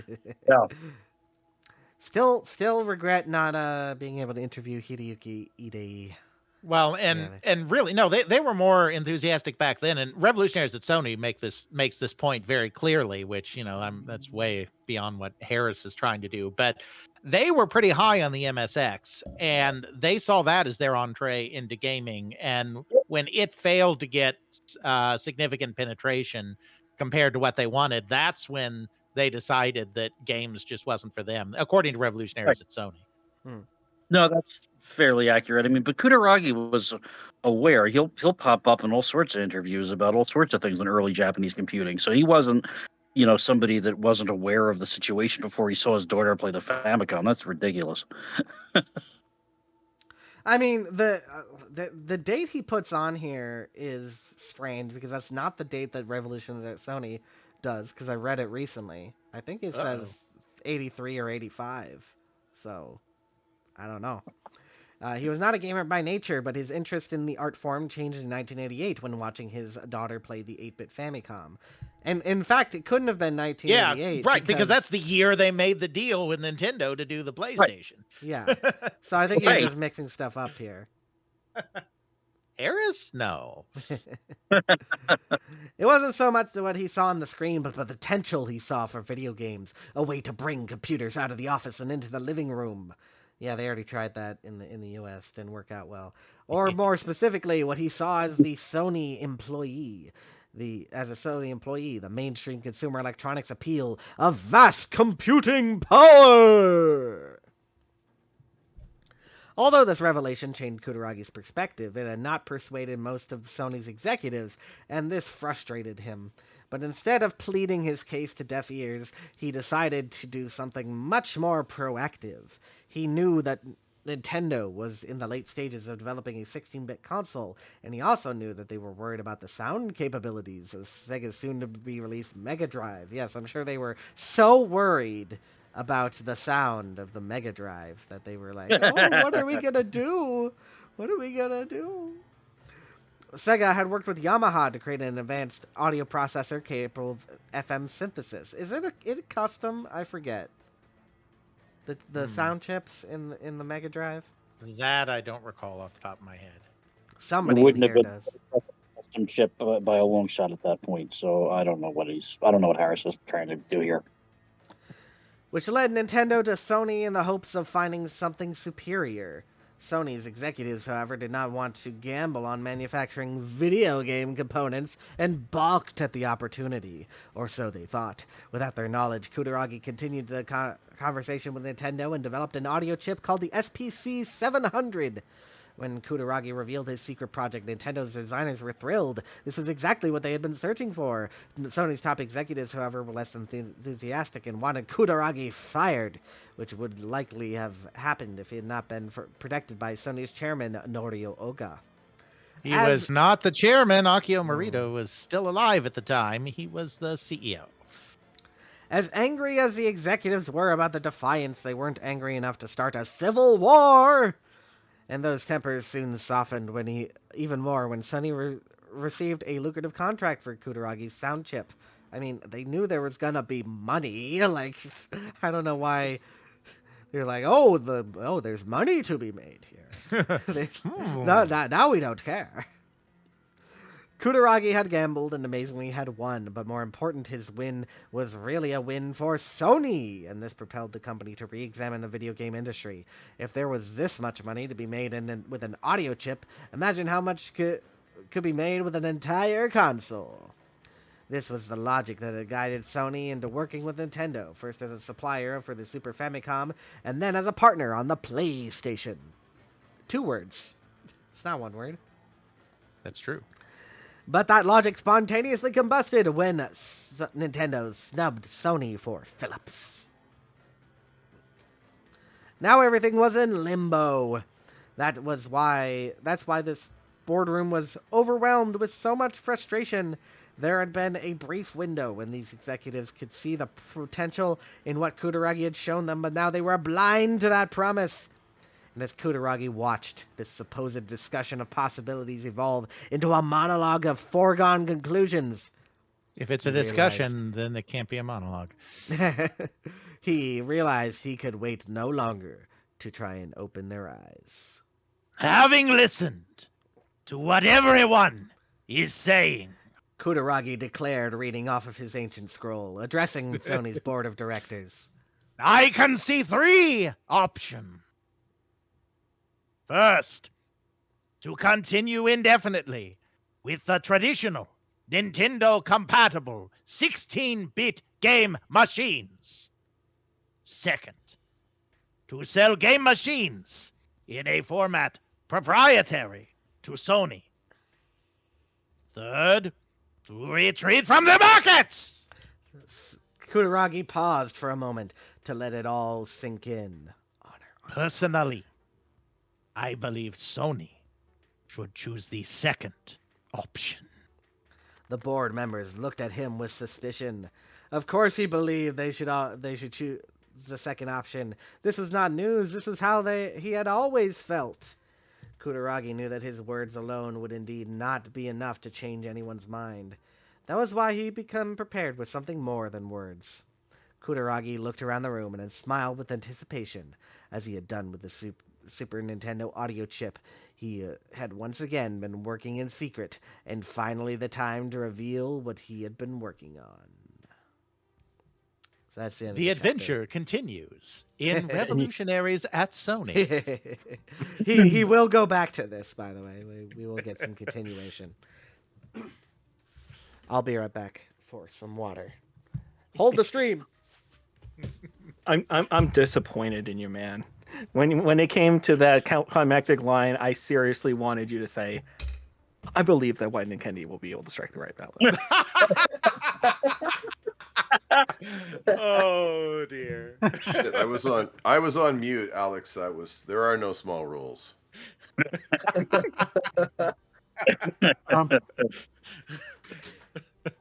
I'm just imagining where that whole adventure continues thing to be, like at the end of a Bond film, Ken Kutaragi will return in... Right. Revolutionaries at Sony. Yeah, there's something about the timeline in that one chapter that just feels very, very off. I'm sure the other book has it more securely and logically placed. But, It jumps around a whole lot. Revolutions at Sony. So you have to kind of make your own timeline to get it all to work together. But it is consistent, and it does draw on actual emails sent in the Sony office. He did have that kind of access. yeah, sometimes. Well, I mean, certainly Harris. A lot of this book is compressing time into one fictional meeting where somebody inexplicably talks about baseball for 10 minutes. He's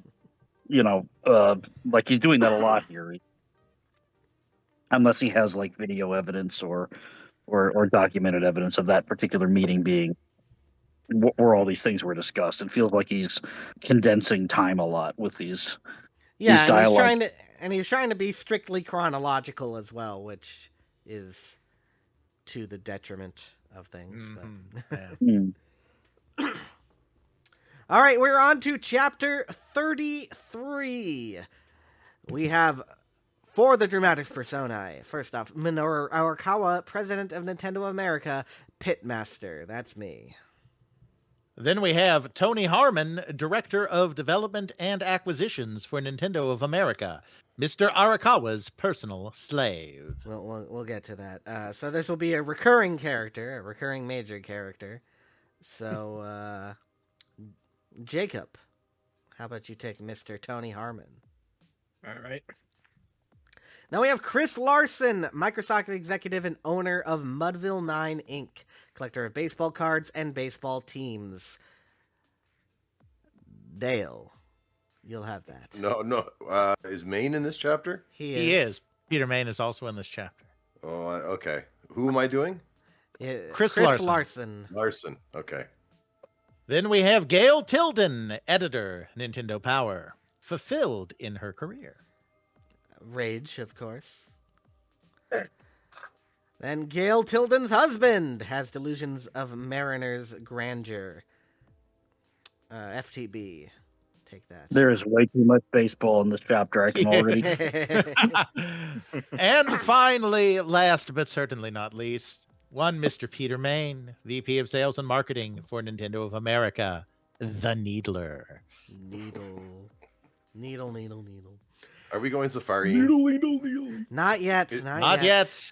That was not even safari time. We're just doing a quick lap around Victory Lane. That's like chapter 50 something. We're Jesus.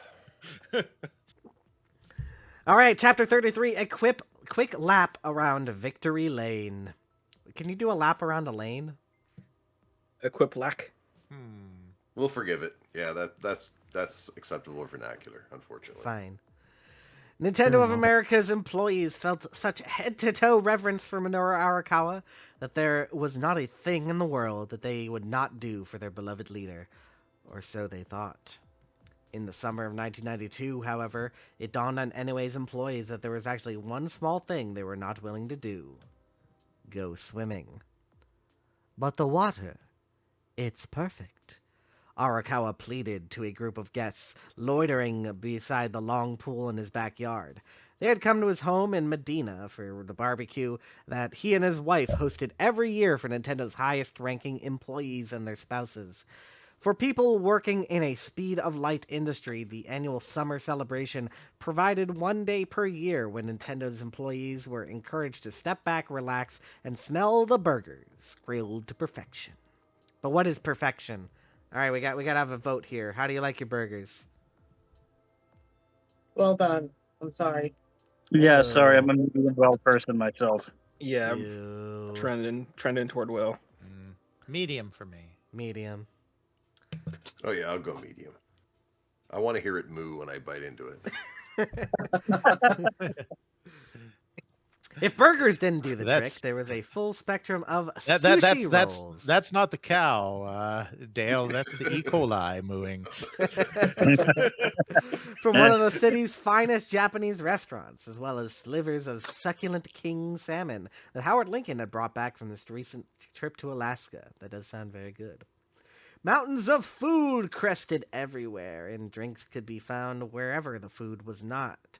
Wine, champagne, and umbrella-topped cocktails, as well as a wide variety of beers from both America and Japan. There were about 100 guests in total, all happily eating, drinking, and swapping stories, but even so, none of them were willing to take a plunge into the pool. After failing to entice a different group of guests to let loose and go swimming, Arakawa returned to his post at the grill. Yeah, you went swimming and you have to watch the grill? Come on, man, you can't do that. When you are the grill master, you have to sacrifice for others. Yes. Come on. Yet he remained patient and undeterred, confident that by the end of the day, the pool would no longer be left unrippled. Hey, what the hell y'all freeliners doing around my pool? All right, Jacob. Is there anything I can help you with, Mr. A? Tony Harman asked, catching Arakawa supervising the grill. Although Harman possessed the physique of a football player and the chilly detachment of a baseball pitcher, his true athletic calling had been soccer when he shined at the collegiate level. In 1988, after earning an undergraduate degree in engineering and a graduate degree in business, he walked into Nintendo's Redmond office and coaxed his way into an interview. He was hired to localize the company's games, basically tweaking and translating Japanese titles so that they would be more palatable to Western audiences. I'm not sure. Yeah, I don't know a whole lot about Harman.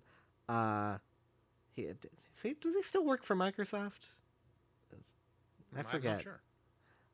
Well, let's look him up because he is definitely on LinkedIn. He's one of To those the internet. guys. Yeah, 'cause he fell in with the rare crowd eventually. Yeah.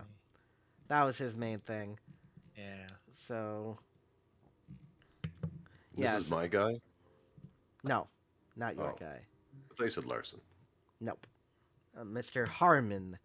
He Harman. has a company called Random Games Company,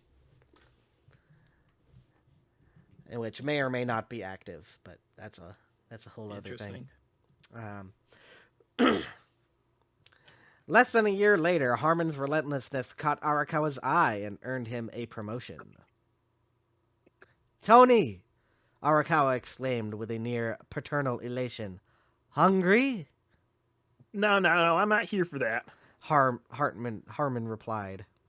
I'm here to help. Just tell me what you need. Technically, Harman's promotion made him Nintendo of America's Director of Development and Acquisitions, but in reality, his job was to manage Arakawa's office, coordinate his employee affairs, and just generally be his guy. You know, that's what Alex described him as at the top of the chapter. Whether playing the role of caretaker, confidant, or strategic or creative strategist, Tony Harman was Arakawa's first call when he needed something done. Your wife is here. Arakawa said, shooing Harman away. Go eat and enjoy. I already ate. Maybe I'll swim. Please, I want to help. No, Arakawa said. Not today. Okay, fine. Harman reluctantly obeyed the little toady and joined his colleagues amidst the tables scattered through the backyard. From the grill, Arakawa watched with a grin. Why does it start to Can feel? you believe it? ending He's not letting me relax. He's not letting me work. He's telling me to go join a grill. This is an outrage. This whole sequence just feels like the end of the movie Parasite. Like it's somebody's gonna kill somebody. Is this a dream again? Flashback No, within weren't you paying flashback. attention? This is an Aqua Teen Hunger Force episode. Oh, that makes sense. Explains a Wholesome lot. games and Disney-esque characters were what the world saw, played, and enjoyed, but the origin of this sensibility trickled down directly from the company itself. Family first. That was the Nintendo way. No matter how many games were sold or how much money was made, Nintendo rarely felt much larger than a family business. Part of that familial atmosphere stemmed from the fact that a Yamauchi had always run NCL and that Hiroshi Yamauchi's son-in-law ran NOA. But a large part of that was due to Nintendo's unique corporate culture. I don't know what the Yamauchi's holding it really. You know, like I get he's trying to draw that it was a family company, but I don't really think that specifically being the Yamauchis like meant anything there. I don't think Hiroshi was holding any barbecues at the Yes. the old mansion in Kyoto. Yes, indeed. Profitability was always their primary goal, but never at the expense of loyalty, integrity, and family values. That's why most people who joined Nintendo tended to stay there for their entire careers. You can speak to that, right, Alex? Indeed. I mean, Don James is still there, right? He finally retired. Oh, he I did. He believe. did very recently. I couldn't Yeah. remember because I remember And the Lance guy- Barr. Yeah, Lance like, also. Barr. Yeah. I think James retired too. And I know that he's one of Frank's contacts, so Frank will extract everything he can from him once the time is right. Yes. To say it in a callous way that us historians care about. And I mean, it was very true. Like even till recently, Nintendo was a very small company for how much money it brought in. I think basically only in the last couple years has Nintendo really started to expand to match the size of the video game company that it is. Yeah. And part of that was bringing in, SRD and stuff. They're actually expanding their company outward rather than just inside the NCL building. Typically, these barbecues were Nintendo-only affairs, but this New Year's event doubled as an opportunity to celebrate some long-overdue good news. After nearly 6 months in the center of America's anti-Japanese party, Nintendo's days of being treated like a piñata had finally come to an end. On June 11th, 1992, Major League Baseball's owners voted 25-1 to approve the sale of the Mariners to the Baseball Club of Seattle, with the lone holdout being the owner of the Cleveland Indians, who cited a need for more time to review the proposal. Thank you for that parenthetical there. We were really, really curious as to who the one vote was in this. All right, in this who video was the game owner of the history book. Cleveland Well, it's- Indians at the time, Alex? I don't know. I don't think the Dolans owned it yet. I don't know. It would be on brand for them. I was looking away, Alex, and I legit was coming back to ask you that question until he hit the parenthesis. I says to conspiracy. I wanted to know the backstory.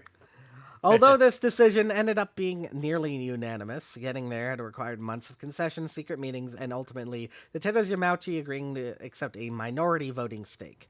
Although it would be hard to find a logical, i.e. not xenophobic and not just because we said so, explanation for why someone putting up a majority of the money should receive a minority of the control, this was just one thing which Nintendo was willing to concede. That's because buying the Mariners had never been about swimming in a stadium full of money, definitely not the Mariners, but had also been about demonstrating loyalty, integrity, and family values.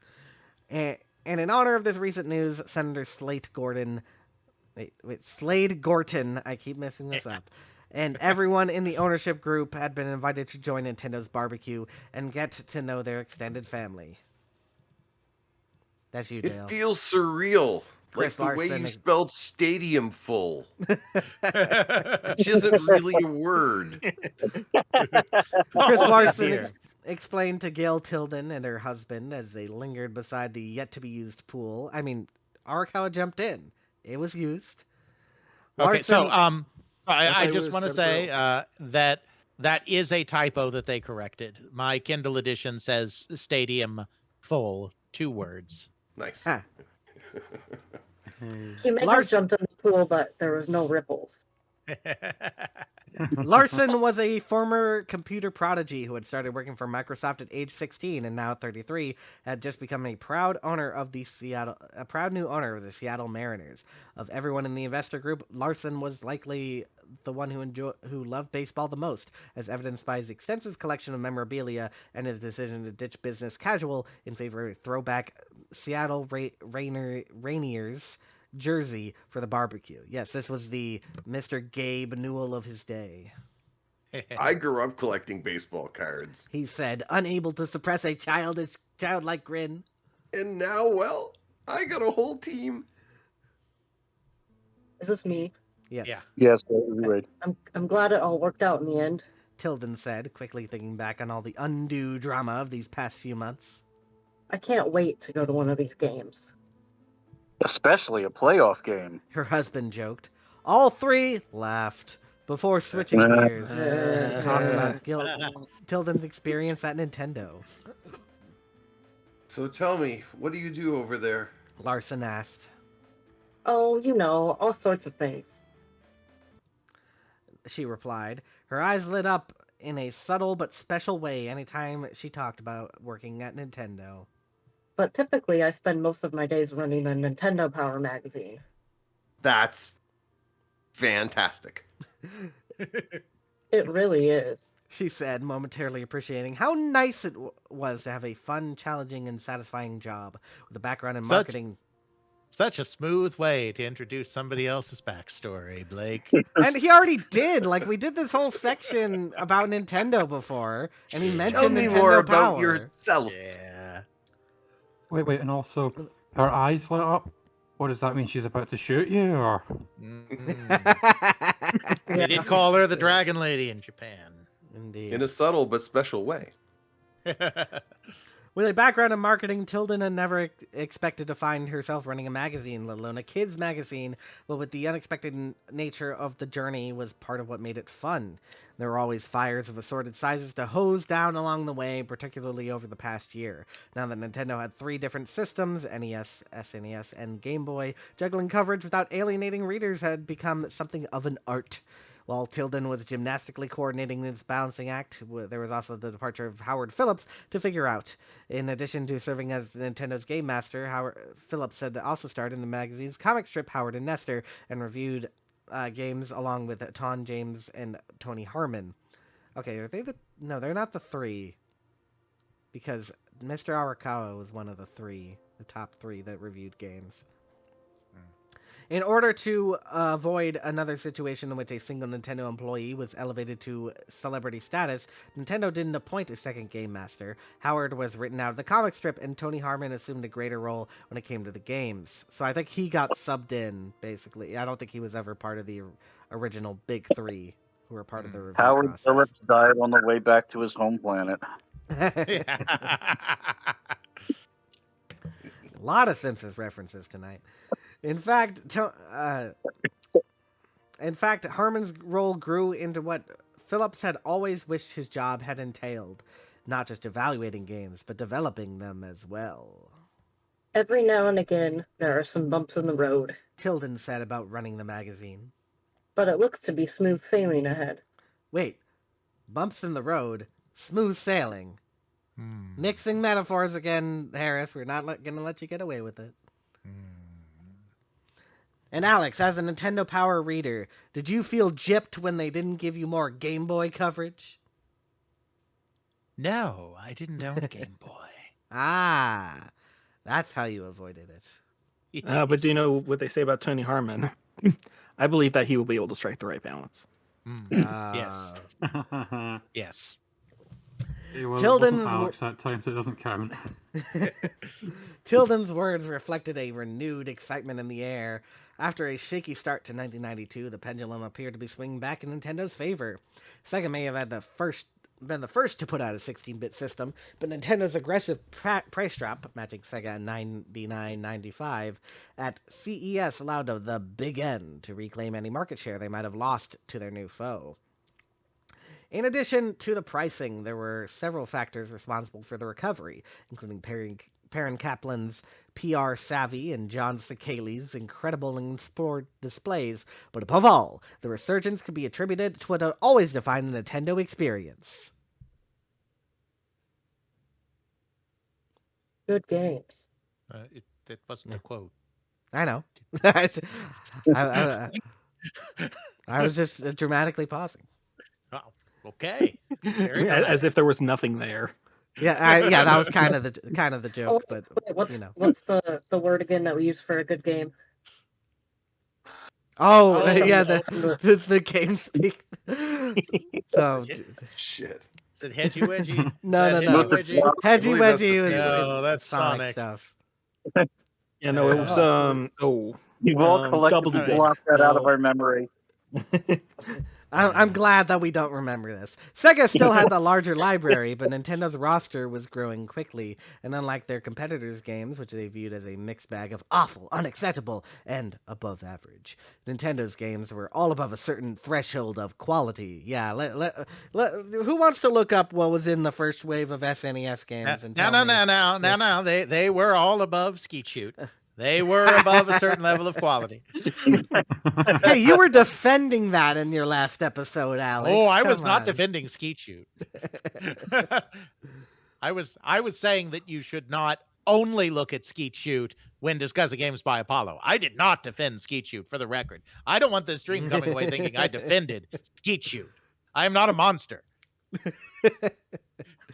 At its core, this distinction personified the difference between Sega and Nintendo. Sega was okay with the fact that some games were subpar, some were weird, some were violent, and some were racy. Ugh. Philosophically, Sega believed in the power of choice and wanted the consumer to ultimately decide what worked and what did not. Nintendo, opposed this laissez-faire attitude and took upon themselves to exert greater control of the process. They are the authoritarians of your game-playing experience. From their stringent development cycle to their stringent... What? I don't know what they mean by that. To their games... I also don't know what they mean by that. I mean, I know what stringent means, but I have no idea what Blake Harris is trying to say there. To their game-centric marketing focus, Nintendo sought to control the creative process the same way they controlled retail sales, operations, and distribution. Although it's difficult to use the word control so often and does not inspire a sudden appearance by Big Brother, it's important. At the Breakfast Club. Would he have been a better villain? Ha! It's important to note that there was nothing sinister behind Nintendo's motivations. I mean, if you ask Nintendo. Rather, they were more like a lowercase Big Brother. Looking out for a younger sibling and wanting to ensure that when he spent the money he saved from birthdays, tooth fairy visits, and couch cushion expeditions, that little brother received a certain type of gaming experience. Yeah, that's totally what big brothers do, right? The big brothers that go to church every day and want to share what they learned. Who here is a younger sibling? I am, but my sister is older. Yeah. They do not want you to make the best decisions. They want you to make the decision that will benefit them as well. Maybe this goal of slowly but surely building trust wouldn't matter to someone craving Sonic the Hedgehog today. But Nintendo believed that after Sega owners got burned by a few duds, their perspective would change. Sega, more like shitta. That was the long-term strategy, at least, but it was actually a pair of runaway hits that Nintendo pushed forward in the long term. If Mario was Nintendo's Mickey Mouse, then the Zelda series was something like their Donald Duck. Oh no, I don't like where this I don't think metaphor is anyone's ever going. made that comparison. Offbeat, unexpected, and a little more complex than his cutesy Disney mates. I mean, maybe that's all true in the very abstract, but like... Adventures in Lincoln came out way around, I don't care. I mean, unexpected... I mean, Mario's got some weird crap, okay? The darker and more sophisticated tone of the Zelda series immediately... Like Donald Duck? I mean, if you read the comics... Donald Scrooge, maybe, yeah. Immediately resonated with American audiences following the 1987 release of the first game in America. Well, yeah, it says American audiences. Yeah. Whatever. These same, however, cannot be said in Japan, although this reaction had less to do with demeanor and more to do with distribution. The original Zelda, along with the first Metroid game, had been launch titles for Nintendo's ill-fated disk system, which was essentially a hulking computer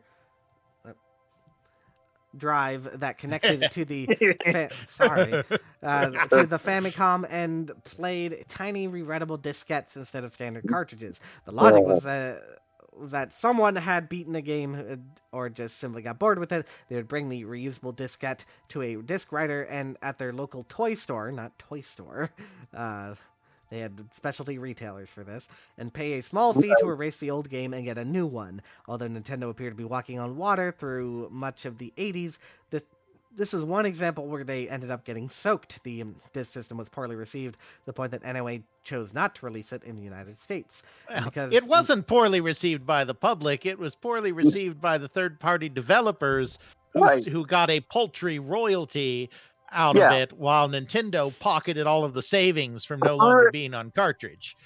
Pretty much every sentence in that last paragraph is wrong in one way or another. So because not many Japanese players ever owned it, they lost the chance to fall in love with Zelda the same way as their American counterparts, who could buy it as a regular over 1 million copies in Japan. And something that, whenever they talk about the failure of the disc system, blah blah blah blah, it sold 1 to 3 Famicoms. A third of the Famicom owners in Japan had a disc system. Yeah, exactly. The thing that killed it was that the third parties were pissed off at the new royalty structure, and so they had an incentive to develop higher density cartridges, memory, and basically forced Nintendo to stop. And of course, later on, Zelda was released as a cartridge in '91. And was Zelda 2 also a disc game? FDS. Yeah, I've seen copies of it. Yeah. Okay. And like most Famicom disc system games you find are just Legend of Zelda, and because they overwrote it with that, and that's all they played. Because right, yeah, I mean it did really well. That is just nonsense. Yeah, why would they make sequels to it if it hadn't done exceptionally well in Japan? It's because it's their own in-house people. That's why. Well, they didn't make Kid Icarus sequels, so take that as you will. In truth, NOA likely would have preferred to have a Zelda title closer to the SNES launch. I mean, everybody wants more stuff at the beginning of the launch, but because of the different cultural appetites for the franchise, it was a bit of lower development priority in Japan. I doubt that's the reason. It just took longer because it's more. It was more game. Like it took longer because it's really good. Like they put a lot of effort into that thing. You were hyping that up in magazines. Like that's not true at all. Yeah. Not only that, but the new Zelda game was incredibly complex and wound up taking nearly 60,000 hours to program. I mean, I don't even know where he gets that. Maybe it's the Nintendo Power or something, but I'm sure that metric is weird. When it was finished, however, and finally came to America in May 1992, The Legend of Zelda: A Link to the Past became an instant classic and presented a compelling reason for consumers to buy a Super Nintendo and not a Zelda-free Sega Genesis, until they get Crusader of Senti, obviously. If this was not a reason enough, then Nintendo hoped that another exclusive title released in June 1992 would put the SNES over the top. Street Fighter 2! The World Warrior. Never forget the subtitle. Although the 1990s had not been kind to the arcade industry, I mean, 89 was pretty good, leading into the 90s. Capcom's Street Fighter II bucked that trend with a hot release in early 1991. If the allure of video games is the opportunity to act out repressed fantasies in a virtual world, okay, Harris. Then, Okay, I guess that's what you're doing, Harris. Then this game's scorching popularity demonstrated that a lot of kids dream about kicking I don't the know what crap the out of each Italians other. ever did to you, Blake, that you need to stomp on Goombas all day long. Although this wasn't the first so-called fighting game, there were two virtual combatants slug it out. Street Fighter II's innovations turned this type of game into its own genre, with distinctive characters like Blanca, a green-skinned, beast-like Brazilian man who had been raised in the jungle. Street Fighter II introduced signature moves for each character. Blanca, for example, can wound opponents with his electric blasts. I guess that was his main. I guess. I don't see why else you'd choose Blanca to highlight. The game also pioneered the concept of a combo move, where players could cleverly combine attacks in a single sequence that would harm opponents more than each had been inflicted individually. How is this important, like, at all? Well, but that's not... The point is that the character remains stun-locked and can't react. It's not that moves do a progressive amount of damage, I don't think, in Street Fighter 2, because combos were an accident in Street Fighter 2 when they first appeared. It's just that you can't get out of the sequence. Yeah, in Street Fighter 2, and then obviously they introduce blocking stuff that's more robust than other games. I know, but when it's saying that would harm opponents more than if each had been inflicted individually, I don't think the power of any individual move increases. It's just you can't stop all the moves from hitting you. Ultimately, I'm not a fighting game expert, but that doesn't sound right. Ultimately, by virtue of these innovations, Street Fighter II was the first fighting game that was actually based on skill and not luck. Previously, they were banned. Sorry, Karate Champ players. ER Kung Fu.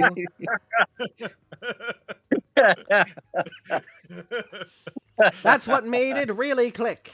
Well, that plus the fact that it was so goddamn cool to control fighters who possessed that same kind of depth, backstory, and superpowers as iconic comic book characters. Yes, I'm sure people really cared about the backstory in the original Street Fighter 2. You must defeat Shenlong.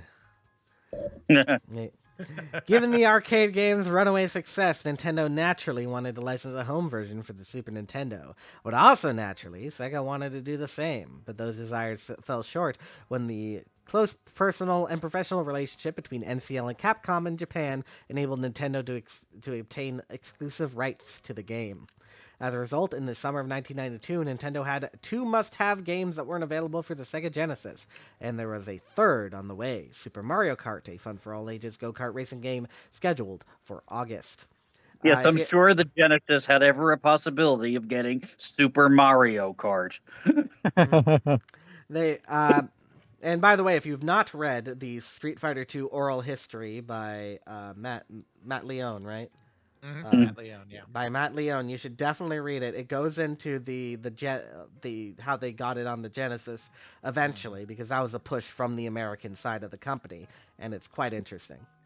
Indeed. And apparently there were like 2 versions of that going on at once at one point, but I don't know enough about that.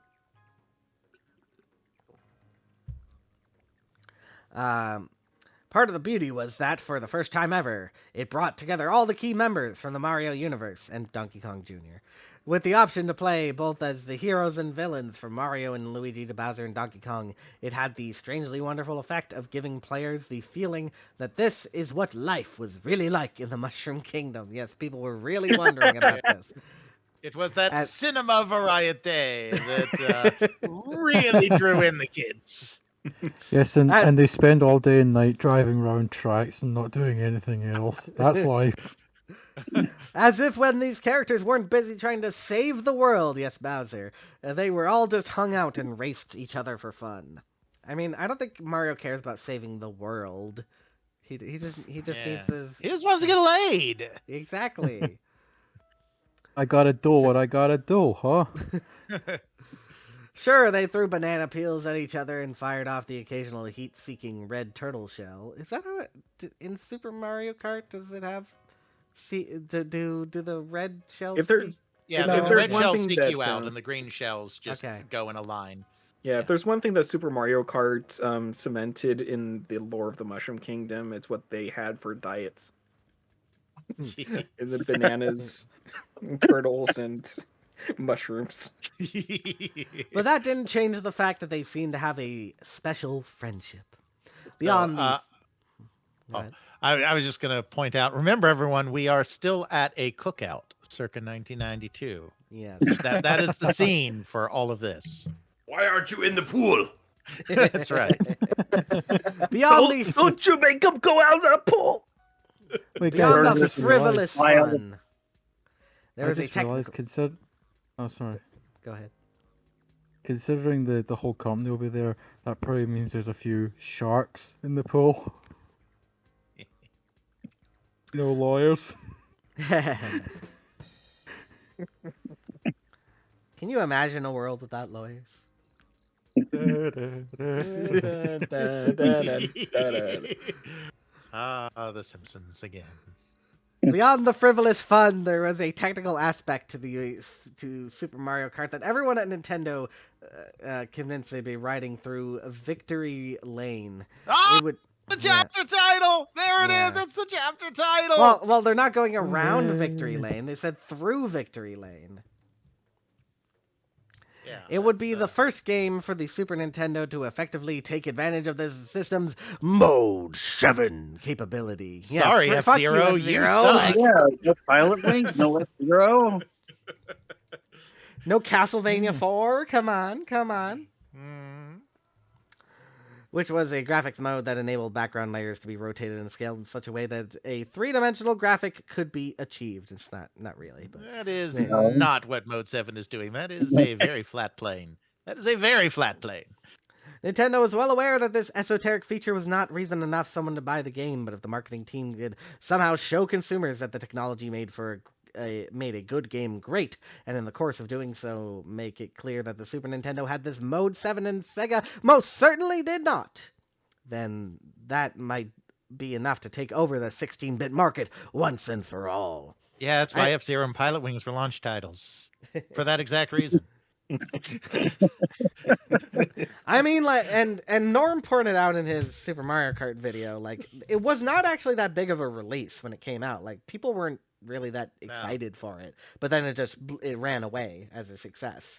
Yeah. So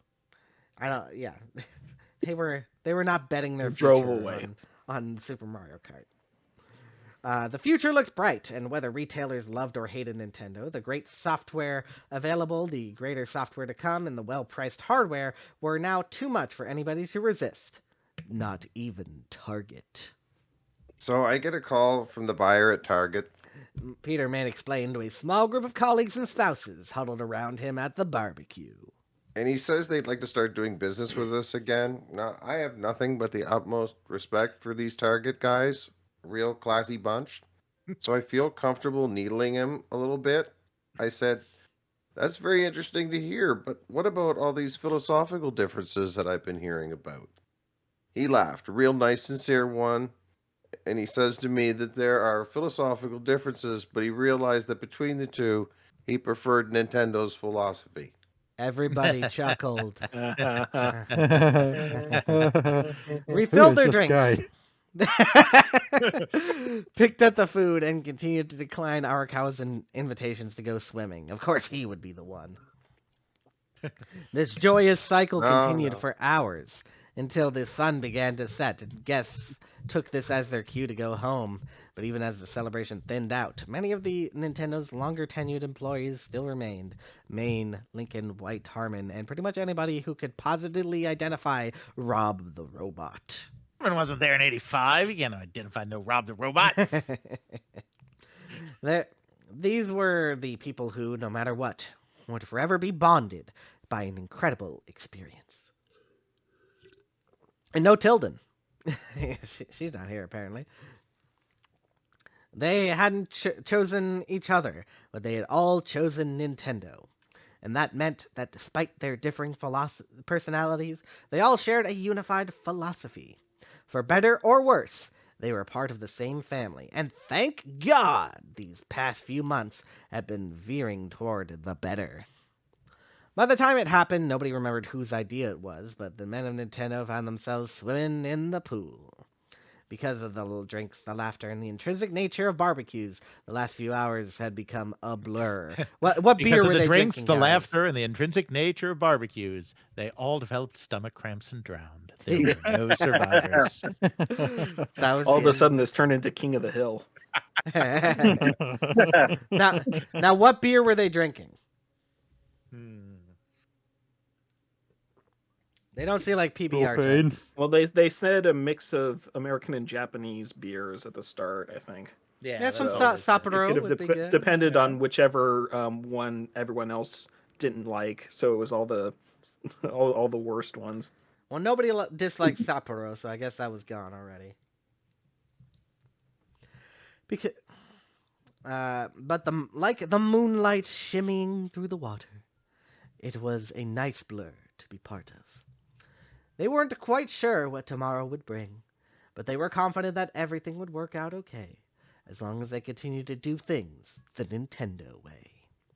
It wasn't always flashy, and it wasn't always popular, but it was a slow journey into what was possible, and they couldn't wait for Arakawa to lead them there. So yes, the scene itself was like 10 minutes long, and then the rest was backstory. Yes. Here's what happened to Nintendo in 1992. All right, we're on to chapter 34. We have up on the docket Tom Kalinske, President and CEO of Sega of America, making the world a better place for children everywhere. And we have one Bill White, Director of Advertising for Nintendo of America, hates Kool-Aid. Who played Bill White? I'm recall. trying to remember.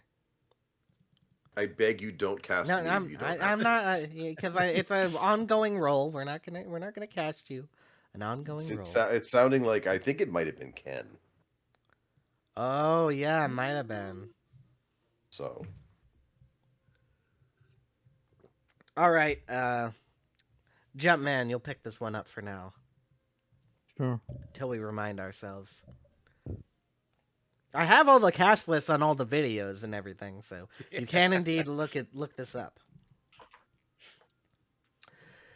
Chapter 34, Cops and Robbers. Towards the end of the summer, Tom Kalinske could feel Sega's momentum slipping. Although Anik's passing had instinctively triggered a desire to take his foot off the pedal and spend more time with his family, that just seemed selfish at the time when Nintendo was beginning to wake up. He owed so much to Sega, to its people, and their sacrifices, that postponing personal goals for professional ones was the least he could do. It was not ideal, but he was willing to do what was best for the company. In the long run, Sega's revolution would make the world a better place for him, his family, and kids everywhere. Is that how you really feel? Or is that just a convenient justification? The question hung out there for a bloated second as Kalinske realized that the words that just come out of his mouth applied as much to himself as they did to the man at the other end of the phone. He shook off this strangely surreal moment, and in the solitude of his home office, he repeated the question. Do you honestly feel that Wieden Kennedy will find a way to strike the right balance? Or are you just rationalizing decisions made in the past? You know, that's a good question. Nintendo's Bill White said from his home in Redmond, Washington. But I'm afraid it might be a rhetorical one. What does it matter if I'm happy at Nintendo? I'm here, It's a great company, and the people are generally acceptable. Oh yeah, and one more thing. One more thing that I probably should have started with. It's none of your fucking business. They already used their F-bomb for the season, so they That's can't right. use this one. Yeah. Although White had said this last part harshly, both men couldn't help but laugh. Because it was the first thing... Laugh. It was the first thing that either one had uttered during the call that even began to resemble sincerity. Okay, White continued. now I've got one question for you. How'd you get my number? And no, that's not a rhetorical question. Don't worry about the how. Kalinske said, quickly closing his yellow pages. I'd like to talk about the why. And if it's not immediately obvious from my calling you at home and asking about your current employment situation, it's because I'd like you to come join us at Sega. Ever since Sega had failed to hire Howard Phillips, Kalinske had been looking to poach someone else from the royal family. But because Nintendo was such a small outfit and because their employees rarely ever left the company, this was no easy mission. Bill White, however, seemed like the best candidate, and the recent rumblings that he was growing increasingly frustrated with Nintendo's neutered marketing approach made Kalinske cautiously optimistic. Plus, there was the fortuitous connection of Bill's sister, Renee. She was the general manager at Sega's old ad agency, Bozell. She had actually been the one to introduce the two of them, and by virtue of that relationship, Kalinske imagined that Bill differed from his Nintendo colleagues and actually had some shred of respect for Sega. Or at least, he didn't think that they were Satan incarnate. Either way, it was worth a call, especially during a period when Nintendo was gaining steam and Sega was waiting on Sonic 2S Day, the first round of Goodby commercials, and a handful of next-level business opportunities. How many times is he going to use that phrase? In other words, they are just waiting to become Brahms. You have 3 seconds to hang up this phone or I will make you regret. Although White had little interest in leaving Nintendo, his ego was intrinsically boosted by Kalinske's offer. It felt like a notorious robber asking a decorated cop to join his crew for a big heist. Sure, the offer was insultingly presumptuous, but there was also something inherently flattering about it. A suggestion that in this world of black and white, there was something uniquely gray about your character that signified a flourish on both sides of the law. What? What the hell? He's really I off his appreciate- game for this section of chapters. I appreciate the consideration, White said. but I don't have any interest in making a move at this time. The last 3 words. You gotta say nice and slow-mo. At this time. Slow-mo. Convince Kalinske not to end the call. This is exactly how it's going to happen in the TV show. That's why I had to do the direction properly. Yeah. Over the past few years, White had been programmed to fundamentally despise Sega, but there was something about those 3 words that indicated that perhaps he could be reprogrammed. Beep, beep, beep, beep, beep. And so, at this time, Kalinske decided to keep pushing. And it was that moment that Bill White realized that the call was coming from inside the house. Come on, Bill. Kalinske pleaded, clicking at his buttons to make sure that he was reprogrammed. I can't sit here and genuinely believe that you're happy with things at Nintendo. From everything I've heard and the few times we've met, I can tell that you're not some drink the Kool-Aid ad man, but someone who actually appreciates the art of marketing. And I don't know if you get that from your father or your sister, or it was, why would he get it from his sister? My sister, my mother, my sister, my mother. Or if it was just something you were born with. But you've got the gift, and I'm confident that Nintendo isn't utilizing it properly. Does not compute. Does not compute. You're the load. Nice of you to say. White said. But I'm curious how you arrived at that conclusion. It's certainly not from my sister. She and I never talk business. No, that's not from Renee. Kalinske said. I would never even consider exploiting a family relationship like that. My assumption comes from a much more obvious source. Nintendo's advertisements. So Kalinske, like, just showing up, like, oh, he's a, he's supposed to be a quirky, deceptive liar instead of a, evil, deceptive liar. Hey, wait a minute. I recognize that voice. You're the guy that's been hanging around my backyard at 4 a.m. I've seen you looking in the windows and everything. My God, I thought I was going mad. What about them? They're terrible. Screw you. Okay. Kalinske corrected. They're not terrible. They're good. Never great. Never groundbreaking. Never even memorable. They're always just good enough. And I understand why Nintendo would want to do things that way. But I also understand why, if I were in your position, I'd want to rip my hair out. That's an interesting observation. Interesting assumption. White mused. Although I am quite sure the last time we saw each other, I was not missing a single hair on my head. Then again, it was quite dark then, so I don't know. I mean, it was dark outside, but I had full view of you at 4 a.m. through your window. You know why I think that everything's barely even memorable enough? You probably had Wieden Kennedy, didn't you? Oh, whammy jammy. I didn't notice one way or another. Kalinske said. I was probably too busy thinking about the $65 million generation-defining campaign that we're gearing up to launch. That much? White asked. I thought it was only 45 million.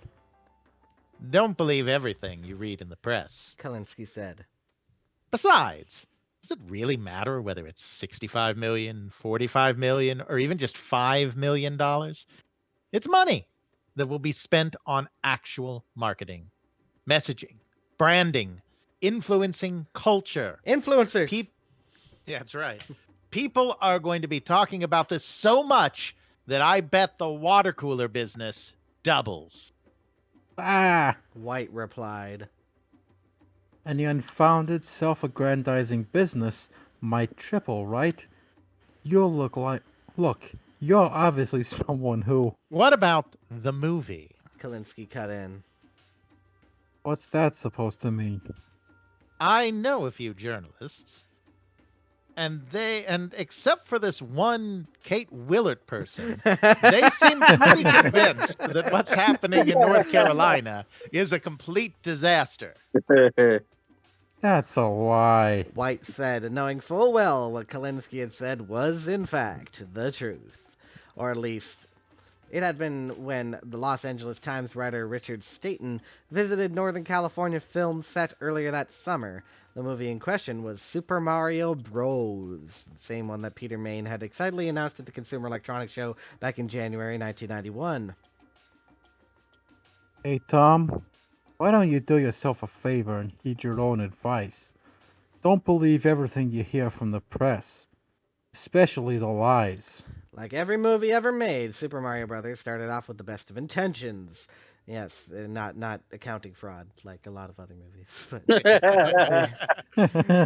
in early 1990, just weeks after The Wizard hit the box office, White decided to get serious about making the movie based on Nintendo's incredibly popular Plumber with The Wizard, which starred Fred Savage and centered around an autistic video game prodigy. I'm pretty sure that's never explicitly stated in the thing, but... Nintendo had agreed to license their logos, trademarks, and game footage to Universal Pictures, who produced and distributed the movie. Nintendo was paid $100,000 for the... Yeah, wasn't he... I mean, I don't remember the plot that well, but wasn't he traumatized by watching his sister drown or something like that? And that's why he was all silent? I don't think it was autism. In all seriousness. Like, it's actually kind of dark. Yeah. Not that these two people would know the difference. Nintendo was paid $100,000 for the intellectual property, but notably, and contrary to popular opinion, they had no creative approval over the final film beyond the initial script and the implementation of game footage. On the one hand, this deal could be viewed as a major coup for Nintendo, who was actually being paid to have a 90-minute commercial produced about its games. How long is The Wizard? Everyone always says 90-minute commercial, but how many minutes is The Wizard? That's what I need to know. It's probably about that, because, I mean, it is a children's movie of that era. He's looking it up, folks. I am looking it up. It's an hour and 40 minutes long. 100-minute commercial. Come on. There you go. That's right. Nice round number. But on the other hand, in this case, the dominant hand, a company who considered their best quality to be Control, had effectively parted with that right for a modest sum. Okay, And- the way that this... go ahead. Oh, go ahead. No, go ahead and finish your thought, then I'll chime in. The way he's leading things here does not line up with what other people have said about the Mario movie, but we'll get there. And it is as I thought, since I had gone to the Wikipedia page anyway for that. You know, the kid has PTSD because his twin sister drowned 2 years ago. Like, he's not autistic. He's really messed up. Yeah, so that's kind of horrible. To I mean, I know it's just a minor point in a huge book, but still, that's kind of horrible to tie PTSD and autism like that. Though in this case, it is an inspired choice to choose the movie studio that you had already won a lawsuit against and get more money out of them. I mean, and obviously, you know, they eventually go back to them for the Super Mario Brothers animated movie, so, you know. Yep. Yeah, the way the PTSD is handled in The Wizard is very weird because the kid is unfortunately depicted as stereotypical autism when he has PTSD. Like, he has fixations, he gets, the California thing and all sorts of other things. And it's so I get where he's at. He's still wrong, but I think I see why he's saying that. It's just, it's a terrible movie. That's all. Like, there's nothing real. It may actually be a worse movie than Super Mario Brothers. I mean, it certainly doesn't swing for the fences in the way the Super Mario Brothers movie did. Yeah, that's one way to say it. I mean, it's got footage of Super Mario Brothers 3. It's got Rilo Keeley in it when she was a kid, and like that's about like the only justifiable thing. It's fun to watch drunk and make fun of with your friends. I will at least give it that. But I just. This is not to say that Universal kept Nintendo in the dark, because they didn't. White even had an open invitation to visit the set in Reno, but it cautioned Nintendo against getting involved in a similar situation, especially after the resulting film turned out to be exceptionally mediocre, fun, and watchable, but not more than a 90-minute Nintendo commercial. Perhaps Nintendo's commercials were guilty of being just good enough, but everything the company produced was great. So when White pushed the idea of a Mario movie, Arakawa had been open to the idea as long as the movie could achieve greatness. Paramount makes pretty bad movies. I don't know about that. Throughout 1990, several movie studios made pitches to Nintendo with story ideas, production budgets, and potential talent for the feature film. Competition for film rights was intense, particularly at the time when 4 of the year's highest-grossing movies turned out to be action-adventure family movies: Home Alone, Teenage Mutant Ninja Turtles, Dick Tracy, and Kindergarten Cop. Okay, Dick Tracy, even though there was a lot of licensing, marketing to children, Dick Tracy was not an action-adventure family movie. And Kindergarten Cop really was not at all either. Yeah, that's a comedy. Yeah, and it's and it's an adult comedy. Just because there are lots of kids in it, it's not a drama. Yeah, indeed. I mean, how much action adventure does Home Alone have, to be honest? Before I mean, I disagree with a lot of the characterization of these movies here. The suitors each made multi-million-dollar offers, but Nintendo had learned that with The Wizard, the money came with strings attached, and this time Nintendo cared less about the money and more about controlling those strings, which led them to bypass the movie studios in favor of a pair of independent filmmakers, Jake Eberts and Roland Joffe. When Eberts and Jaffe presented their creative vision, they were less concerned with the production company's stature and more concerned about their personal track record. Both had made great films, but those films tended to involve death, rape, and fragility of human life, like The Killing Fields, a 1984 Jaffe-directed film about Cambodian dictator Pol Pot's state-sponsored genocide of 2 million innocent civilians, something you see right It's a next to holiday Nintendo. in Cambodia. Don't forget although, to pack a wife. although I this just was... want to point out that these guys produced Chicken Run. Like, this isn't exactly 100. Although this was several shades Yeah, no, darker than King Koopa's death by Goomba strategy, Arakawa was impressed with the adult-skewed pitch and thought perhaps a more serious film could attract an even larger audience. Which is such a weird Yeah, clearly, concept, Armin does but, not exist in this universe. Uh, Well, that I was mean, later in 2000, but it's just, they had done like a lot of historical epics. They'd done work on Chariots of Fire, Gandhi Dances with Wolves, big kind of Oscar-y type movie. So it is a weird pick. Like, that's at that point in time, it would have been strange. I still don't know why they did it the way that they did it with that. feeling like Eberts and Jaffe offered the best chance of something more than mediocrity, Arakawa and Yamauchi sold them the film rights to Super Mario Bros. At a reduced rate in October 1990. And from there, everything that could go wrong did. Murphy's Law first reared its head when Bill White, Nintendo's point guy for the film, received a call from Jaffe, letting him know that Dustin Hoffman was extremely interested in playing the role of Mario. White was thrilled by the news, believing that the Oscar-winning actor had the perfect skill set to achieve Nintendo's lofty goals, the dramatic chops to skew older, Rain Man, the cartoonish eccentricities to skew younger, Hook, and the ability to be taken seriously while acting silly, Tootsie. White and yes. I mean, let's not even go into Dustin Hoffman. Jesus Christ, he is one of the most insane people who has ever lived. The White Makes This me is think a of the repeat Family of the Guy Michael Vick episode where episode. like they pretend to have an interview with Dustin Hoffman where it's just clips from his movies.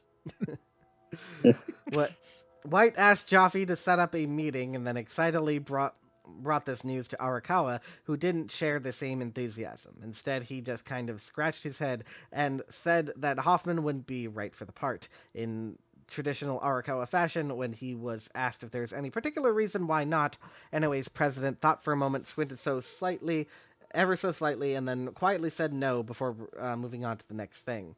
By the time this response was relayed back to Jaffe, a meeting had already been set up with the actor. As a result, White was sent to New York for a 2-hour meeting with Hoffman, where he was forced to reluctantly rain on Rayman's parade. Oh my god. To parade on Rayman's reign. Uh-oh. 10 minutes to Wapner. Nothing. Oh. With Hoffman out of the picture, White and the producers set their sights on Danny DeVito, who resembled a pudgy, charismatic plumber as much as anyone in Hollywood. Arakawa approved of this new choice, but the feeling did not turn out to be mutual when DeVito turned down the role in order to focus on his directing career. Next on the list was a young actor named Tom Hanks, who agreed to take the role for $5 million. He had already had a breakout by this time, hadn't he? Yeah, he was a known actor. Wasn't Big already out? Yeah, I mean, he was he was a breakout comedy star. It wasn't until he did and he did. I'm not sure when we are in this. I think this was right before Philadelphia Story, so he was not known as a great dramatic actor yet, but he was a breakout comedy star. But before signing the deal, the producers and Nintendo started to have second thoughts. Hank's recent credits, including The Burbs, Turner and Hooch, and Joe versus the Volcano, spurring serious doubts that he could handle a dramatic role. There were also concerns of that although Hanks was tremendously likable, he lacked an it factor to carry a big budget movie. With Super Mario Bros. Now budgeted at a hefty $40 million, the offer to Hanks was pulled. Hanks wasn't thrilled, but quickly got over the loss when his next two film projects, A League of Their Own and Sleepless in Seattle, made him the most popular actor in Hollywood, and the next two, Philadelphia and Apollo 13, won him Academy Awards for Best Actor. That is not a correct chronology, I don't think. Yeah, Apollo 13 was like 1995 or something. A League of Their Own was 92. Philadelphia was maybe 94, wasn't it? Maybe it's 93. Yeah, it was 93. Sleepless in Seattle, I think, was before League of Their Own, but maybe I'm actually wrong on the chronology. Okay, Sleepless in Seattle's 93. I'm wrong. A League of Their Own is earlier than I thought it was. That's interesting. Yeah, but I thought that was already after he had some of the dramatic roles, but I was wrong. when attaching Well, actors to Foundations and Monsters, I guess. it's a far out game. When attaching actors to a film, this game of musical chairs is pretty common. But when it happens with writers and directors, that usually signifies it's time to put your tray table in the upright position and brace for crash landing in development hell. Yeah, okay. Although Jaffe had directed many movies, he saw Super Mario Bros. As the perfect vehicle to launch his producing career. Wanting to focus only on that aspect, he hired Greg Beeman to direct the movie. Beeman had a powerful, whimsical style, but because he had directed only one film to date, and because the film was an $8 million teen adventure romp comedy starring Corey Feldman and Corey Haim, no distributor would finance production with Beeman at the helm. Now there's your Mario and Luigi right there. Corey. The Corys. Without financing, there would be no movie, so Beeman was jettisoned in favor of Rocky Morton and Annabelle Jenkin, a husband and wife directing team based in London. Morton and Jankel. Morton and Jankel were a pair of former music video directors famous for creating The Max Headroom Show, a cutting-edge British TV program featuring the world's first computer-generated talk show host. I mean, it's not really... Well, I mean, that was the conceit, right? Yeah. It was a guy in a suit. Yeah. In keeping with Max Headroom's subversive spirit, Morton and Jankel wanted the movie to not only skew older, but also slanted and march darker, dingier, and a bit demented. Although this direction frightened White and Nintendo more than a little, they had approved the hiring of Morton and Jankel, so it stood to reason they ought to let their new directors do what they did best. In order to pull that off, however, the new directors needed a script that reflected their hyperkinetic vision. The original script for Super Mario Bros. Was supposed to be written by Barry Morrow, who had recently won an Academy Award for his Rain Man screenplay, but his initial treatment outlined a darker movie than Nintendo had anticipated. Like Rain Man, Morrow's vision centered around the complexity of brotherly relationships and even mimicked the relationship between Tom Cruise's and Dustin Hoffman's characters, with Mario serving as something of a heroic guardian to his lower-functioning younger brother, Luigi. Nintendo wanted serious, but this was too serious, and besides, wasn't The Wizard already the kind of Nintendo-inspired reboot of Rain Man? It was not. Not even remotely. Maybe a little. Instead of revising his vision, Morrow was displeased by its reception, not to mention Dustin Hoffman being passed over for Mario, and stepped aside to allow someone else to give it a go. I mean, you were chronologically placing this after the directors that were already chosen, which is already after the fact that Hoffman was out, so, yeah.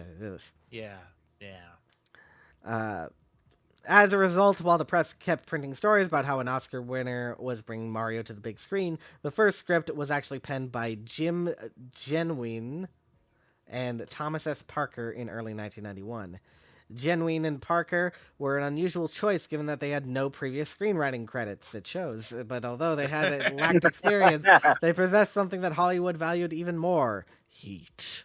A few months earlier, the pair had sold a spec script called Stay Tuned to Morgan Creek for $750,000, and in the period that followed, they became the industry's newest, next great writers and got the gig to write Super Mario Brothers. I should mention... Stay Tuned, the John Ritter vehicle? I don't know about that. That's wasn't really hyped up or anything like that. The movie also from before that they didn't mention for the Feldman and Haim one was Licensed to Drive. I know what that movie was. So. I should also mention, in quite an unusual coincidence, Stay Tuned actually has a cameo by Lou Albano, who obviously played Mario in the Super Mario Bros. Super Show. Small world. Genuine and Parker, who went on to script child-friendly adaptations of The Flintstones and Richie Rich. Oh, God, The Flintstones movie, jeez.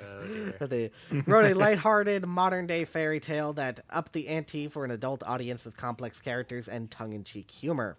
The script was praised by Nintendo and the producers, but because it had been written specifically for Beeman to direct, it was tossed aside when Morton and Jankel took over. The new directors... So they're just telling the writer and director stories and actor stories completely out of order here. Yes. Yeah. The new directors wanted something less fantastical and more steeped in the mythos of science fiction, which is fantastical on its own, but whatever. To give life to this concept, they hired Parker Bennett and Terry Runt, who were best known for writing the outlandish movie Mystery Date, about a teenage boy whose dream date with the girl next door turns into a nightmare when he finds a dead body in the trunk and horrors ensue. This whole chapter right now is just a hodgepodge of early 90s, late 80s movies Yes, that like nobody and- saw. Now, as a reminder, the scene right now is Tom Kalinske and Bill White are on the phone, and Tom Kalinske is trying to recruit Bill I am White. ashamed to admit that I think I've seen, except for Richie Rich, I have seen every single movie mentioned thus far. So, I'm sorry. Yes, this is not the best time for movies. There's a couple good ones in there, but not much. Again, White and Nintendo were skeptical of where this was headed, but they felt that Morton and Jankel deserved the chance to follow their instincts. Besides, they had the safety of creative approval.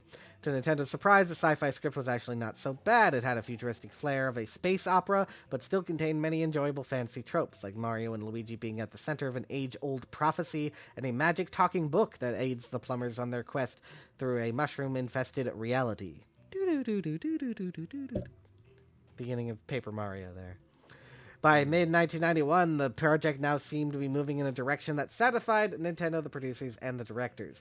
Despite a few false starts at the process, the many parties involved with the movie couldn't help but breathe a sigh of relief and give the notion that it might just work out after all, unlike this chapter. But little did they know that this was soon to be sabotaged by the directors. Okay. Now we get into the he said, she said stuff here. Mhm. yeah, they all have their own opinions, and they've talked about it in recent years, and Yeah. talk of Yeah. alternate cuts and.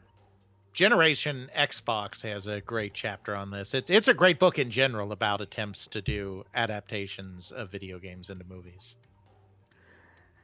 And Norm synthesized a lot of what was in that book into his video on this, and yeah, it's still very up in the air. I think a lot of people made failings because they had very wrong ideas about what this movie should have been. Morton and Jankel eventually deemed this latest script to be too blah and had the writers amp it up to be more like Ghostbusters, larger-than-life comedic, and centered around a snarky Bill Murray type. With this in mind, Bennett and Runt introduced the concept of Dino Hatton, a parallel urban universe where dinosaurs had never gone extinct and where King Koopa and his evil cronies ruled with an iron fist. As the writers were rushing to finish the draft, Bob Hoskins, not a Bill Murray-esque actor like Tom Hanks, was now the top target to play Mario.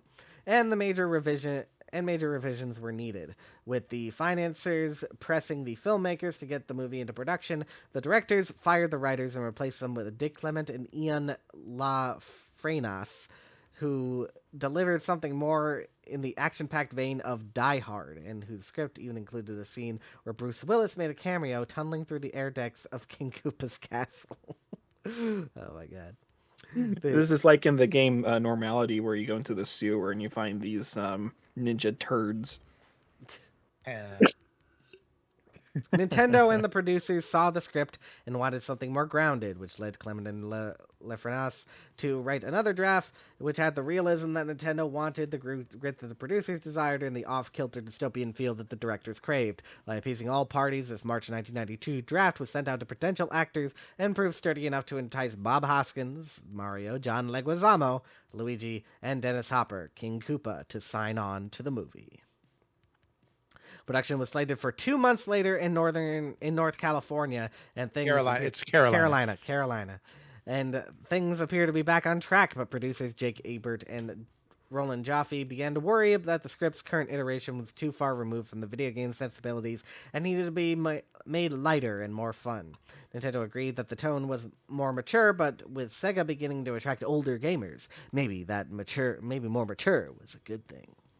Ebert and Jaffe understood where Nintendo was coming from, and they themselves did not want to make a syrupy children's movie, but they wanted something that was more accessible and less bizarre. The bizarre tone, of course, was the handiwork of Morton and Jankel, who had been hired to bring this exact sensibility.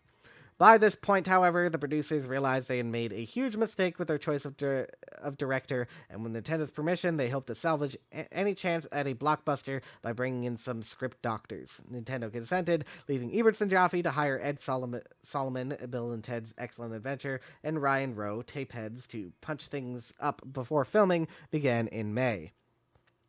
Because Eberts and Jaffe believed that Morton and Jankel were the ones responsible for all the problems, the producers forbade the directors from even speaking with the writers, which created a rift that lasted throughout production. When the actors arrived on the set and received shooting scripts, they were shocked by how much the story had been changed, and they considered quitting the film.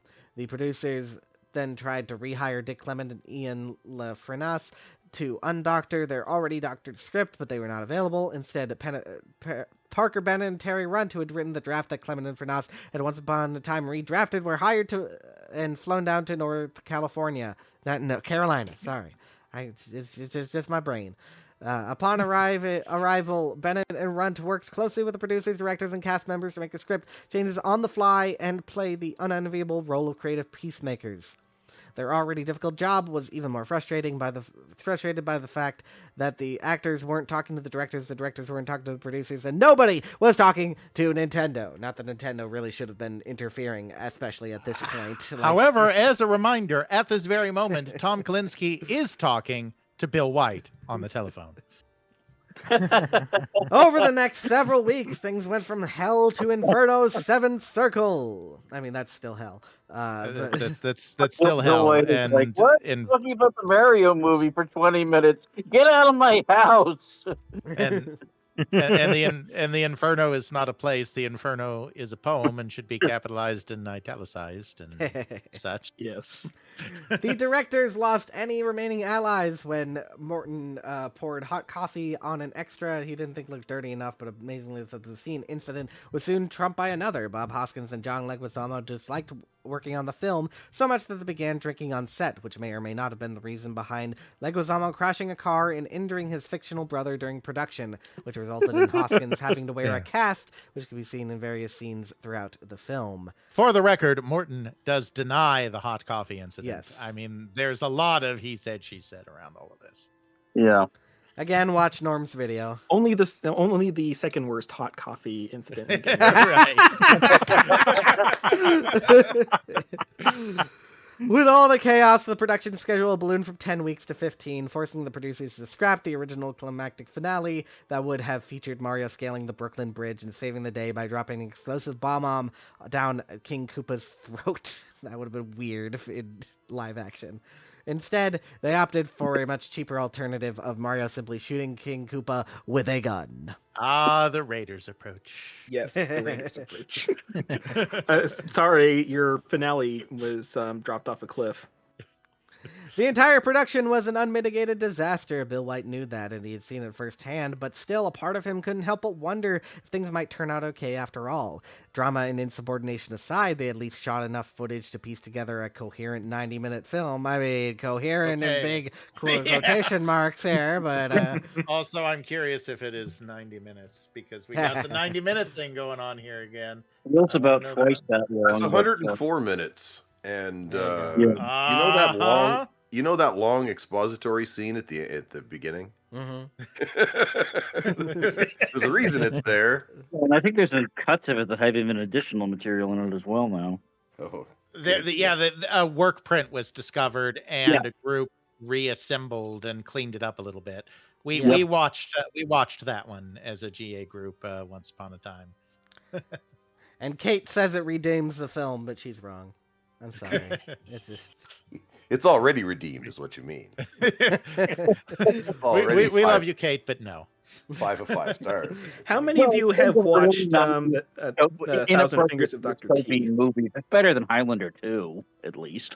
A lot of things are better than Highlander 2, including my bad shits, so, you know. And however bad it turned out to be, nothing could take away from the fact that this movie would have stars, special effects, and the iconic Mario name. By this point, White was willing to admit they would not be nominated for any Academy Awards, and any idea that they ever would have is absolutely insane. But there was still a good chance that they would make a ton of money. Take the game Super Mario Brothers 2, for example, which was Nintendo's America's last attempt to put a Band-Aid on Japan's sequel. That game was weird and kind of creepy, but it still managed to sell 10 million copies. Not 10 million back then, no. Yeah, and I think that number's from Kent, and it's a wrong number, but I think that's where he gets 10 million from. And it was not creepy. And we all liked it. Like, me and my friends, we all liked it. It's like, cool, yeah, it's different from the first Mario game, but it's still fun. I mean, we didn't care. All right, since we're moving on from the movie at this point, any post-mortem things Yes. to say on the movie? No, Dale, what do you have to say about the original Super Mario Brothers movie? First of all, it's a classic, and Oh, boy. secondly, it is true for a movie in which no one dies. It is very high in the lore of Hollywood scandal. This set is nuts. That's true. It's stories maybe, but from a disastrous point of view, it's kind of like if everything that was supposed to have gone wrong with the Blues Brothers did, this one does, and they still managed to force. I'm serious. If you watch it, there's this 7-minute expository scene where they're in the van, driving and talking to each other, and you're like, after like 5 minutes, it's like, the fuck's going on here? And then and I knew going into it, I didn't see it. I watched it years and years later. I didn't even see it because it was seen as a bomb, I think, to my demographic in those days. Thankfully, like, reviews had come out that were like, don't see this movie. Like, even in Cisco were like, no, don't even. Just see something else. So right, review. I wish I could find it. I don't think it's online. The palace intrigue sort of had escaped containment at the time too, I think, in that it had gotten yeah, I mean, that's what prompted this whole flashback, is that there was a reporter who went down to the set and documented some of the exactly. This chunk of Harris is actually copying from one of the long form pieces. I think it was for the LA Times. There's a few contemporary reports about shit that happened on the scene. Some of it in Variety magazine. Oh wow, there actually is a Siskel and Ebert review of Super Mario Brothers. Yeah. Oh, sure, of course. Yeah. I mean, it was a big deal. I mean, it was heavily marketed. It was a big film. I mean, No, I just remember they were pretty savage. I'm just hoping I'm right, and it's not going to be one of those things where it turns out like Siskel liked it or something, because he didn't. No. He knew. Now, I've talked about this before, but being in between the ages of Dale and Ethan here, I did see the Super Mario Brothers movie when it came out in theaters with my They Create Worlds co-host Jeff and a couple of other friends. And I just remember being like, and then afterwards, because, my mom took us all, and, my mom sat in a different part of the theater. So, all of us could just be together. And so, I went up afterwards where my mom was and just kind of like, looks were exchanged. And like, it was understood that, this was neither for kids nor adults to enjoy. See, that's how I felt from Time Bandits. Well, that's Terry Gilliam, so that's an entirely different idea. But he did it on purpose. Yes, that's his deal. But now we have a good Super Mario Brothers movie to go to. Yeah, it'll derail the thread. But Time Bandits, I see the point of the ending. If you're a kid, that ending is hilarious. Oh yeah, that would be the word I would use. there are a lot of things that had to have been redeemed over time in the annals of kids film history. Anyway, this I didn't know Norm did a video on this, so maybe one day I'll get around to watching that. Yeah, it's pretty. Did he do it like about the production story behind this? Because apparently the directors, even though yes, the coffee thing is probably made up, this I would so have killed to have seen at least one day on that set. It would have been fucking total made up. Yeah, and there is some footage from some news report that went down there to film what was going on, and the set design is crazy, but it definitely doesn't look like well ordered, very much. Yeah, no, it looks exactly like a movie would if you put a whole bunch of pre-production into it, but then started getting into aesthetic squabbles and. You completely come off the rails during production. Those Goombas are impressive, but they are also nightmare-inducing, and why? It's funny, all you guys are dunking on this movie, whereas I'm just sitting here thinking that I legitimately like it. So Well, You know, it's like- you're free to be wrong here. That's why we're reading Blake Harris. No, I mean, and Kate Wrong? shares your opinion. I mean, I can admire some of what they were trying to do, in all seriousness. And obviously, Bob Hoskins is like the perfect choice to play Mario. Like, no notes there. But, in my opinion, it just doesn't come together. But yeah, it feels but it was very much bold. like the. I feel like, as demonstrated in this section, if somebody just was able to get away with their idea, it would have been a decent film at the very least. I don't know how Tim much Burton. they could have. If Tim Burton was behind this sucker, then come on. Yeah, and Well, and I mean, all of the yeah. rewrites did a lot of harm to it. I mean, Bob Hoskins did talk about the Mario movie sometimes in interviews, and he basically said, I signed on because the script I was shown was incredible, and then that is not what was filmed. Yeah, and but I mean, like, the fundamental idea is, like, we need to make a thing that will expand the Mario audience. I think it was just a bad idea from the start. Like, Yeah. need to make it something that it's not. As an actor, if Super the Mario director Brothers 3 hands you a sold. different... Go ahead. Sorry. No, you go ahead. I was just, as an actor, if you're being handed script pages at the time you show up to set from the director that are a different color than the ones that you had, Yeah. which apparently was happening very commonly out of spite. Like the director was going over and above the showrunner, the executive producer, to put changes in on this on a daily basis. Like it was falling apart in that degree. So it was utter mayhem. It was amazing that they got 104 minutes. Yeah. And no, I was just going to say, just piggybacking off of Ethan, it's like, yeah, Super Mario Brothers 3 sold millions of copies. They didn't need to reinvent the wheel and expand the audience of Mario. All right, there's our postmortem on the Super Mario Brothers movie. It's probably going to come up again just when it bombs, but According to Wikipedia, it actually was a money loser. yeah. Yeah, not by a hell of a lot. It may have even recouped it, perhaps. Eventually through home video, perhaps. Now, Dale, no movie ever makes money. You know that. No, this isn't the golden age when you could actually have a $48 million budget. That game was so. Despite whatever it was that Kalinske thought he knew about the movie, White knew the truth, and he also knew that the greater truths about hype-driven consumer culture. Hey Tom, you ever wonder about those big patches of silence that happened?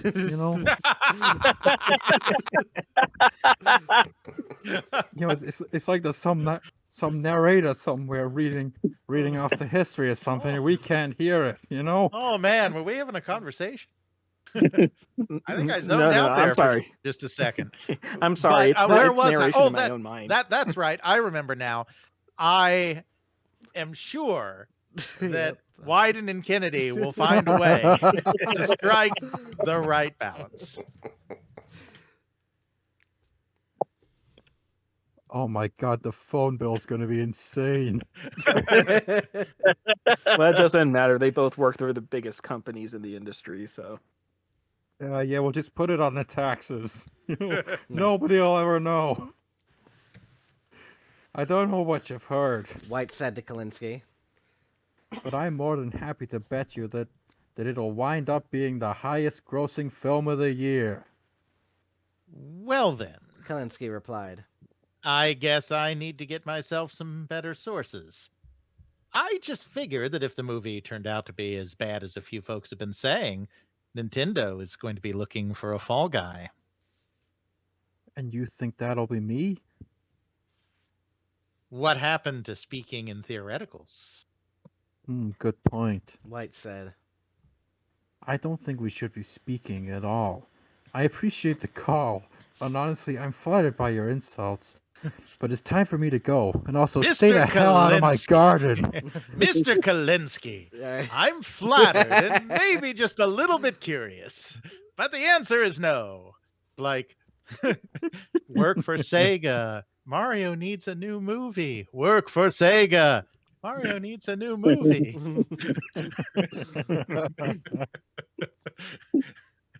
Can I Where's quickly Ryan point- Gosling to be the fall guy when you need it?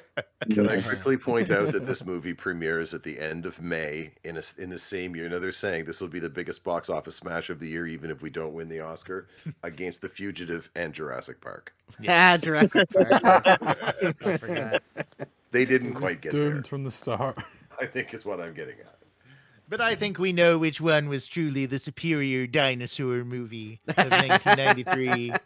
True. I mean, a respectable third place would have been good, even like if the movie had been good. Yeah, we all Alex. have our opinions. Yes. Wait, Kalinske said with a dash of urgency. I have just one more question. Act fast White said.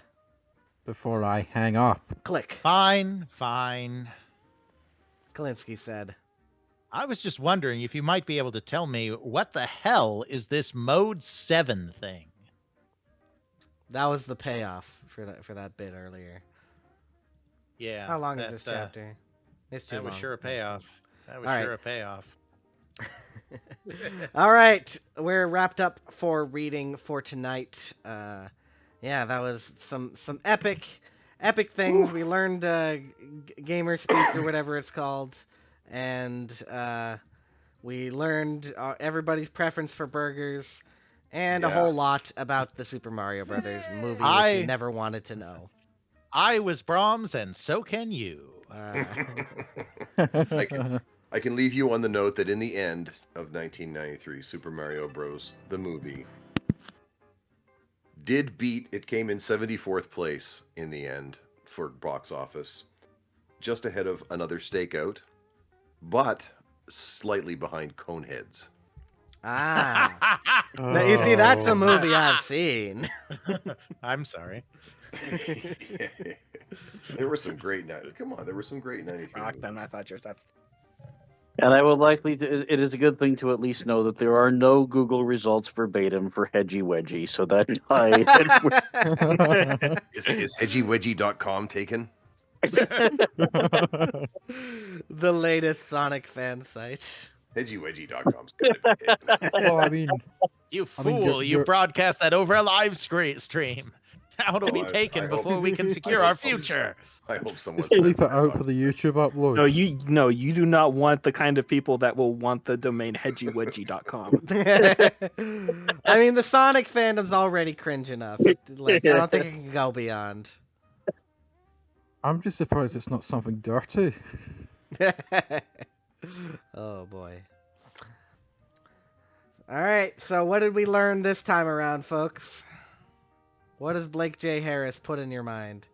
And Alex, you can't do the joke again. You saved it to the last minute. You can't do it one more time. I have learned that the brain is the most disgusting organ in the human body. That's about right. Something about jelly. There you go. Never yes, have the jelly at the FCB Christmas party. that Well, that I was have, mind sweat jelly. Yeah. well, I've learned that Blake J. Harris probably never will strike a balance. Ugh. I worry about why that man was so Metaphors. It feels obsessed. like in the way that some people get bitten by a mosquito, he was bitten by Max Payne. Like, it's awful. What were you saying, Dale? I didn't catch Just, that. I'm wondering why that man was so obsessed that everybody go take a swim. It really, throughout the chat, it plays out creepy. He just wanted to show Carl up. That's all. It plays out real creepy. Well, I mean, if your swimming pool was full of vodka, you'd want people to swim in it as well.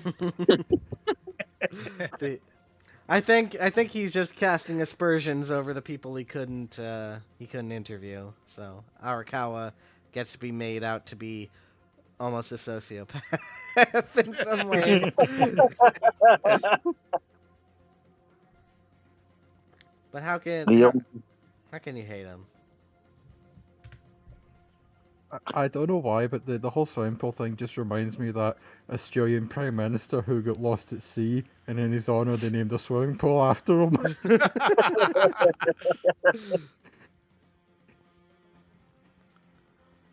Does this look like a man who would ever drown you in a swimming pool. Come on.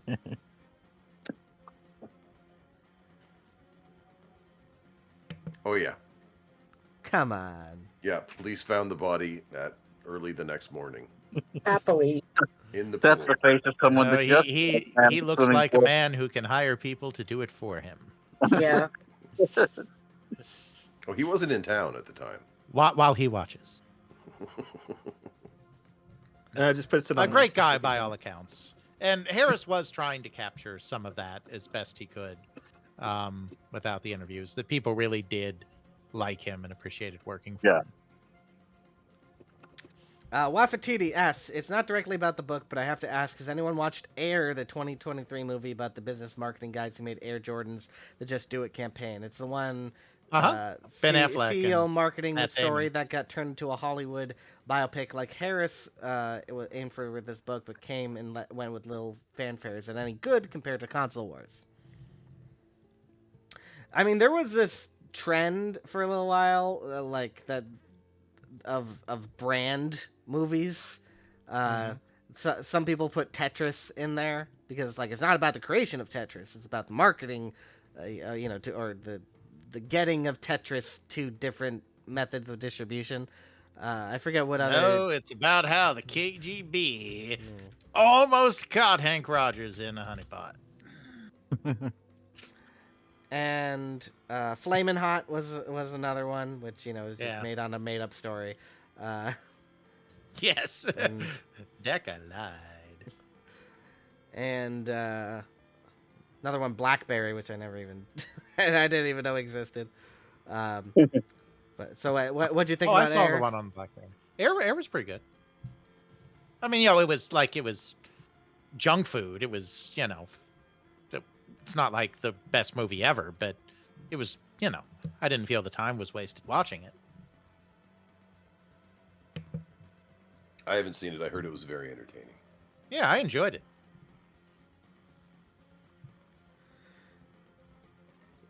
Yeah, and that.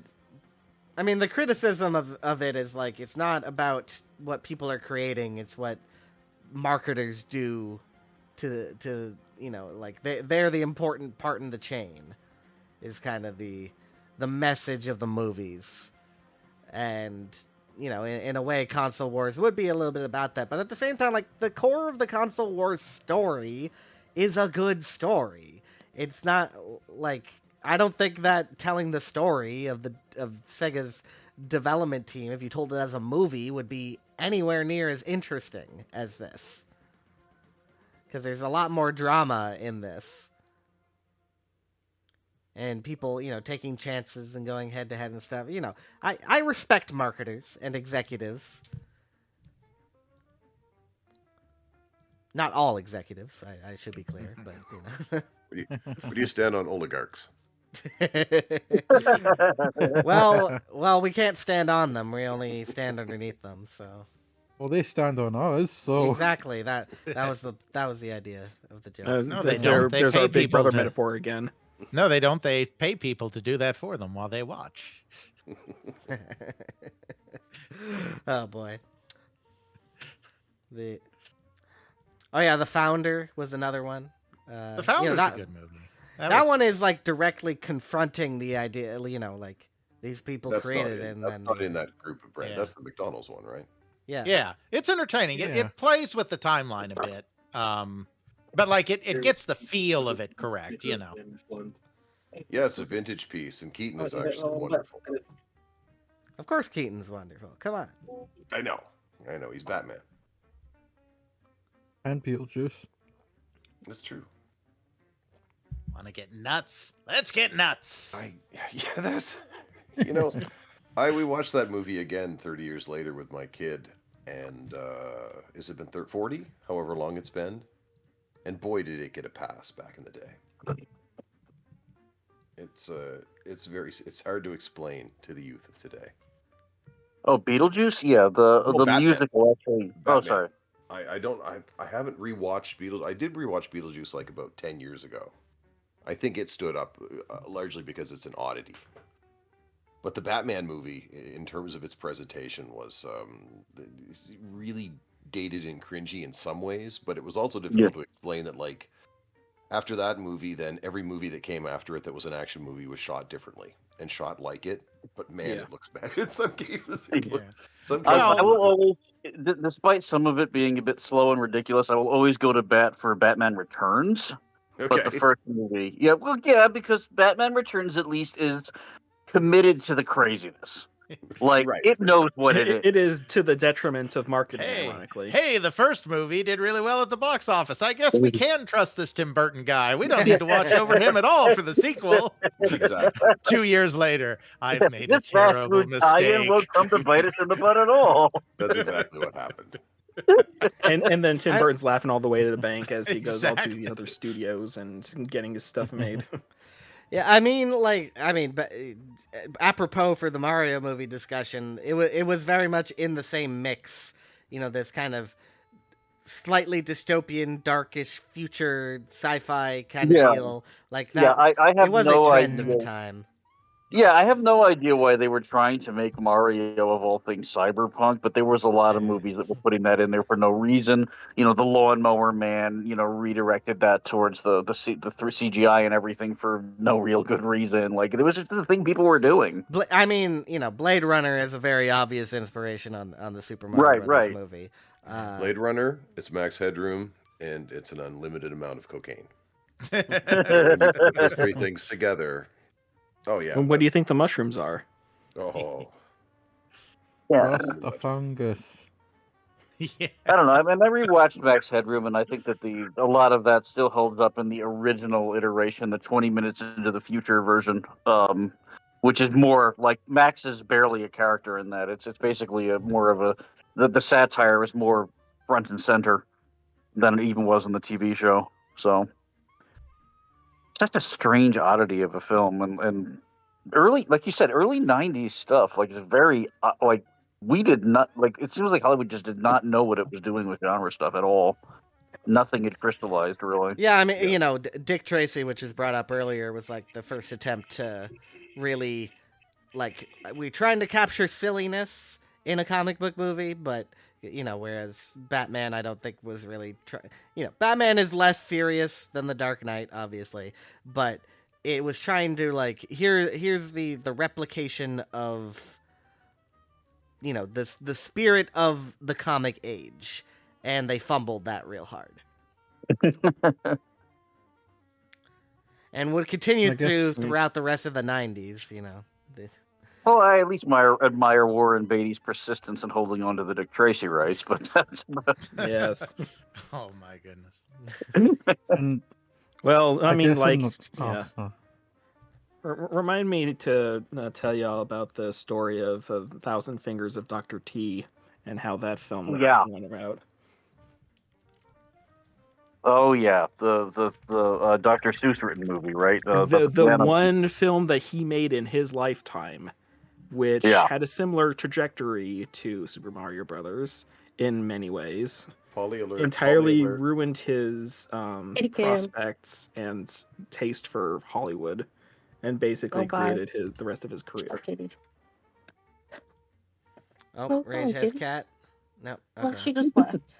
She's in a bad mood Mhm. because I won't give her any of my cookies. Well, then you know how to fix this. Come on. It's got chocolate in it. Yeah. I guess the other thing that Max Headroom kind of has as well is that, infamously it inspired someone to break into a TV station, Oh yeah, I mean, Yeah, Max yeah. Headroom generally Like, became like the Doctor Who episode in a football game. Yeah. the hacker icon. It was like very transgressive and very, very interesting for its time. And then I believe that's why the commercial world grabs a hold of it as fast as what does he sell first? I remember it being extremely subversive, and then the next thing I knew, Max Headroom was selling me Coca-Cola or something. Yeah, he was selling Coke. He was Catch the Wave. He said the B word. That's right. Selling coke. According to the Wikipedia page, the last thing that Max Headroom appeared in was Pixels, the 2015 movie with Adam Sandler. Oh no. But what if you don't count that? I don't know then. Because Pixels is, I mean, you can take it whatever they want, really. It's Adam Sandler's money. I don't know official appearances and whatnot, but if there is such thing as an official appearance of the first computer-generated TV host. Did you watch Pixels, Ethan? I had to scrub through it to get some Kubert stuff, and that's as much as I've watched. Interesting. I've seen it. It's horrible. Oh, Yeah. I can only imagine. Who here's seen Jack and Jill? That was an in-flight movie. I just went to sleep. So I should note though of interest, a local barcade near me actually lent machines to the production of Pixels. Huh? I've got no idea what they think of it now, but well, wasn't Pixels like a short film originally or something like that? I'm trying to remember. Yeah, what it the- was. Yeah, it was originally like some concept short film production thing by someone else, and they bought the rights to it. I think. Yeah, Patrick Gene's video game short film Pixels, which I sort of made because there used to be years and years and years ago, and I think you're probably familiar with it. I can just remember where the name of the damn short film. There was an arcade short film that was kind of like Space Invaders come down and pinball machines come alive, and it used to air on HBO a lot. You know what I'm talking about? Arcade Heroes versus something, or Pinball Heroes versus something. It sounds so vaguely familiar. Not that I've really seen it, but Not like an Take HBO it back, TV but I'll series. find it. she's falling I asleep. have it on a hard drive somewhere. Mhm. It's. I'll No. just disregard. I'll find it probably by tomorrow morning.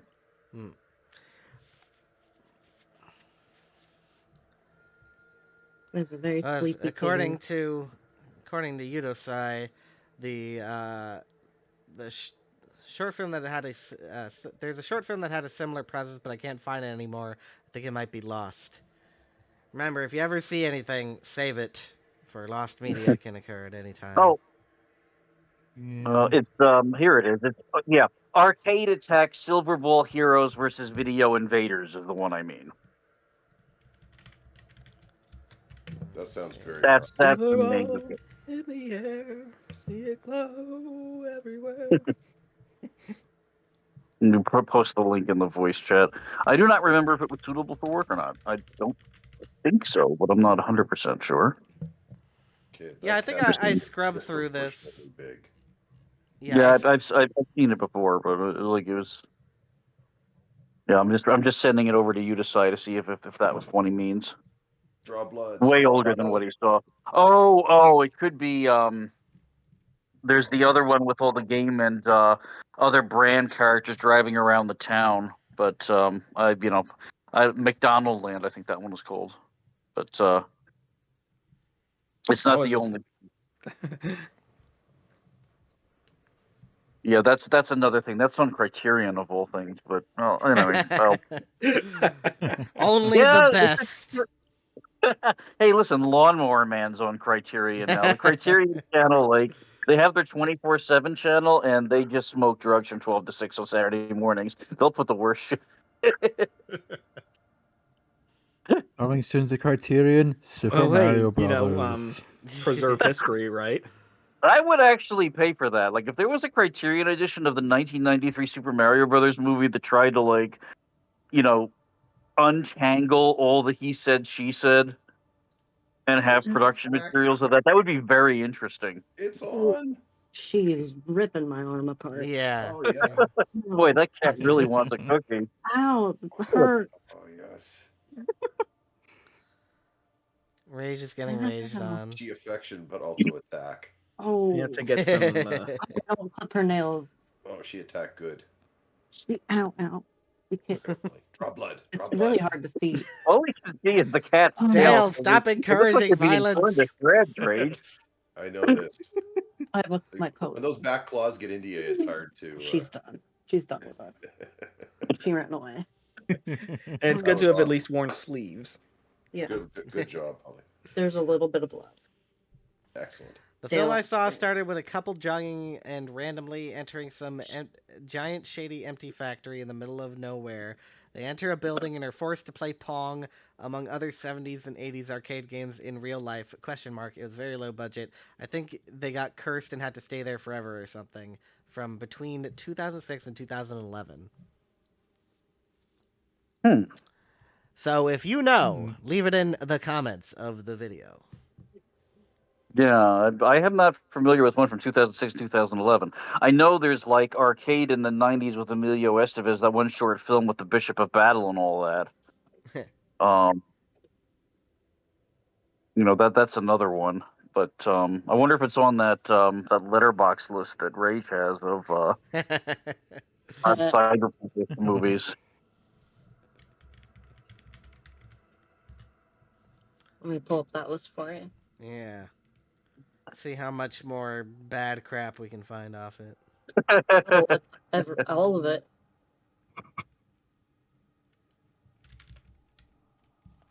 Was that title on that list? Oh, even got updated recently. Trapped in a video game, trapped in a first person. Trapped video game 2006. List of films based on video games, short films. Stay Alive. No, Stay Alive is a horror movie about Elizabeth Bathory that just happens to have a video game in it. Like the game is like about Elizabeth Bathory. It's one of those like games are bad horror movies, like Demon Lover.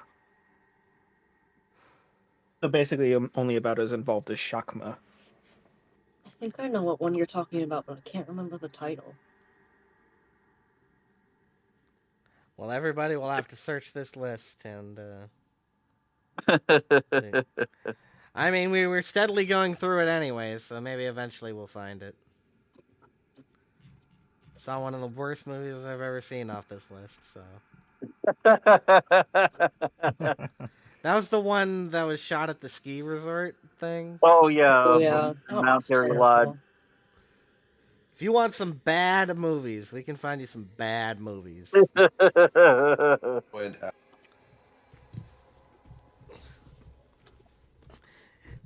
Is there a bad movie from your youth, Dale, that we should all know about?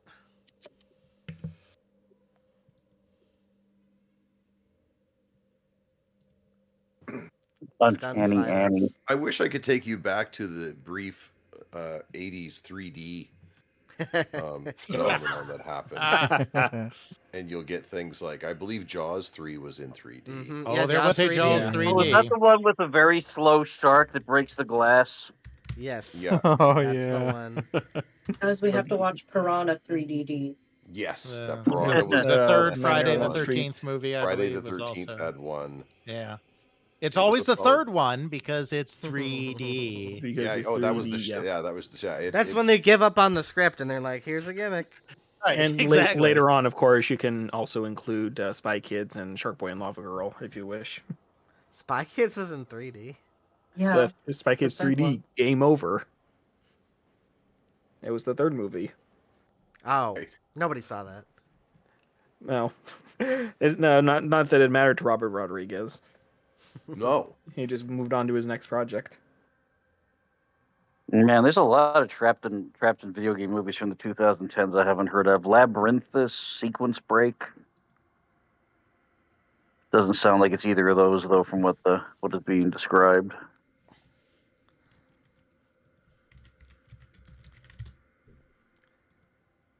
I like when we talk about movies because then I can remember what I have and have not put as watched on my letterbox. Like I legitimately was in the theater for Jaws, no, now I'm drawing a blank on it. Friday the 13th. The Lambert film that we talked about earlier. Highlander 2? Highlander 2, thank you. Oh, Yes. My gee. Highlander. Oh my god. Oh. It's old dementia, but yes, I was there opening night, kind of. And you were still Oh there my at God. the end of it? I was Do so you- mad. Do you walk out on movies, Dale? I this- have, No. in both cases, because it was raining terribly, have been in the theater for both Highlander 3 and Highlander 4. So, I figured No, I don't think Wait. I've ever walked out of a movie. Okay, I'll give you Highlander 3, but then why were you like, I'm gonna go see Highlander 4 in the theater? but Westchester County took a very long time. If I stick the fork in this outlet again one more time, suppose it's going to do that Well, again. no, my worst movie theaters decisions have always been because it was raining. Like Deuces Wild was because it was raining. The 2007 remake of The Wicker Man was because it was raining. Where were you Not living? the bees. Like it was, I lived in Yonkers, but the theater was in White Plains, and sometimes the bus, the Beeline bus, would break down, so you wouldn't have a bus for like 4 hours. So I would have to wait. So I'd go see a movie to kill time, especially with like a matinee. But like Yeah. the Highlander was like I thought, oh, I'll just laugh at it, because it'll probably be bad because the last one was bad. But Wicker Man was honestly, I had heard nothing about it, and I thought, well, the first one was good. And then I watched it. And I was like, wow, this is one of the worst movies I've ever seen. Thankfully, like the last 40 minutes of that movie are fucking hilarious because of how bad it gets. Like it just wraps around to being funny again. But like a good hour and 30 minutes of that movie is very painful to watch. You should stay away from the Pacific Northwest because you'll be watching a movie every day. Yeah. Also, We, just um, imagine, guys. Just oh, sorry. Go ahead. We are really in the enlightened world of MST and riff tracks right now. Yeah. You know that riff tracks, their thing of Cats 2019 is actually in full on Nebula right now.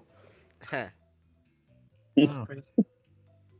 That's the thing, though, guys. Just think, for every bad movie out there until like recently, there was some poor projectionist who had to sit through 8 screenings a day of it. For a living.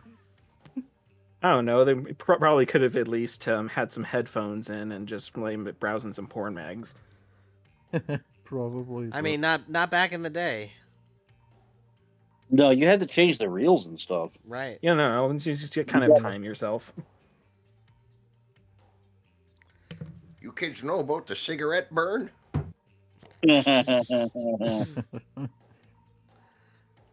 Yes. I'm gonna head off, guys. Same. Have a good night. Yeah. Yeah, I'll see you later. Have to go figure out who killed Mr. Robner. There you go. Try to figure out what that damn short film is. That's really bugging me. All right, Alex, you said earlier you're playing the Indiana Jones game. I am, yeah. I bought it, and then when I went home for the holidays, I didn't have my PC with me, so I didn't play it for a couple of One weeks. quick warning about that game. If you get into a point where a certain supporting character gets stuck saying the same phrase over and over again, roll back your save, because if you let that bug stay, when you get to the end of the game, that character will just follow you around and continue screaming that same line over and over again, and they haven't fixed that bug yet. Because I completed it, and Gina is just going, that was too close after 30 seconds. I was thinking maybe the line was, I have a feeling Wieden and Kennedy will figure out a way to strike the right balance. Damn. Not hitting anymore. Yeah. Fuck you. But Fucking I lost landed the it. audience. Oh Spot god. landing. Off the stage. so how are you liking it, Alex? I'm enjoying it so far. It's pretty good. According to all channels that I follow, it is a surprisingly good game. Yeah. Yeah. I think it's capturing a lot of the spirit of Indiana Jones. Did you play Fate of Atlantis back in the day? Oh, I loved Fate of Atlantis. Yeah, I have a weakness. I think the only Indiana Jones game I haven't played is the Fate of Atlantis action game, the 3-quarter view one. That one I've never even touched, but all the others I've played, even the text adventures and things, the dumb ones like Indiana Jones Desktop Adventures and those sort of things. Man, I've I'm only a ever big fan played of the Atari those one. and the rip-offs of Indiana Jones. Chances are, if there's an Indiana Jones rip-off, I will probably force myself to watch it or play it. Have you played Raiders of the Lost Ark on the VCS? Yes, I have. Yeah. Have you played the Infernal Machine on the N64? Yeah, I played the N64 emulation fairly recently. I played it on PC when it came out. Okay. I didn't have it because it was because the Blockbuster exclusive. I didn't check it till emulation. I was surprised when I played on emulation that it was actually a bit better in terms of control and a couple other things than the PC releases. I feel like the N64 release is a bit more stable, if that makes any sense. Emperor's Tomb I also got when it came out, and that one had, I think, one of the most frustrating levels in a game ever, where you're running to the front of the screen, and there's this machine behind you. It's almost impossible to complete. And Staff of Kings was garbage, but I bought it anyway. So, All right, folks, spin a slice. Thank you, and God bless us for getting 34 chapters. Peace, peace. Indeed. I'm going to go ahead and head out as well. So. All right. Then it is good night to all. Thanks for coming by. Another fantastic reading of Console Wars, and hopefully we can finish by the end of this year so we can actually talk about this book for its 10th anniversary for a retrospective. What was that? Is that this year? Is that it came out in 2015. Okay. Yep. But we will check again with you guys next time.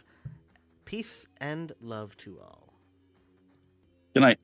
Good night. Good night.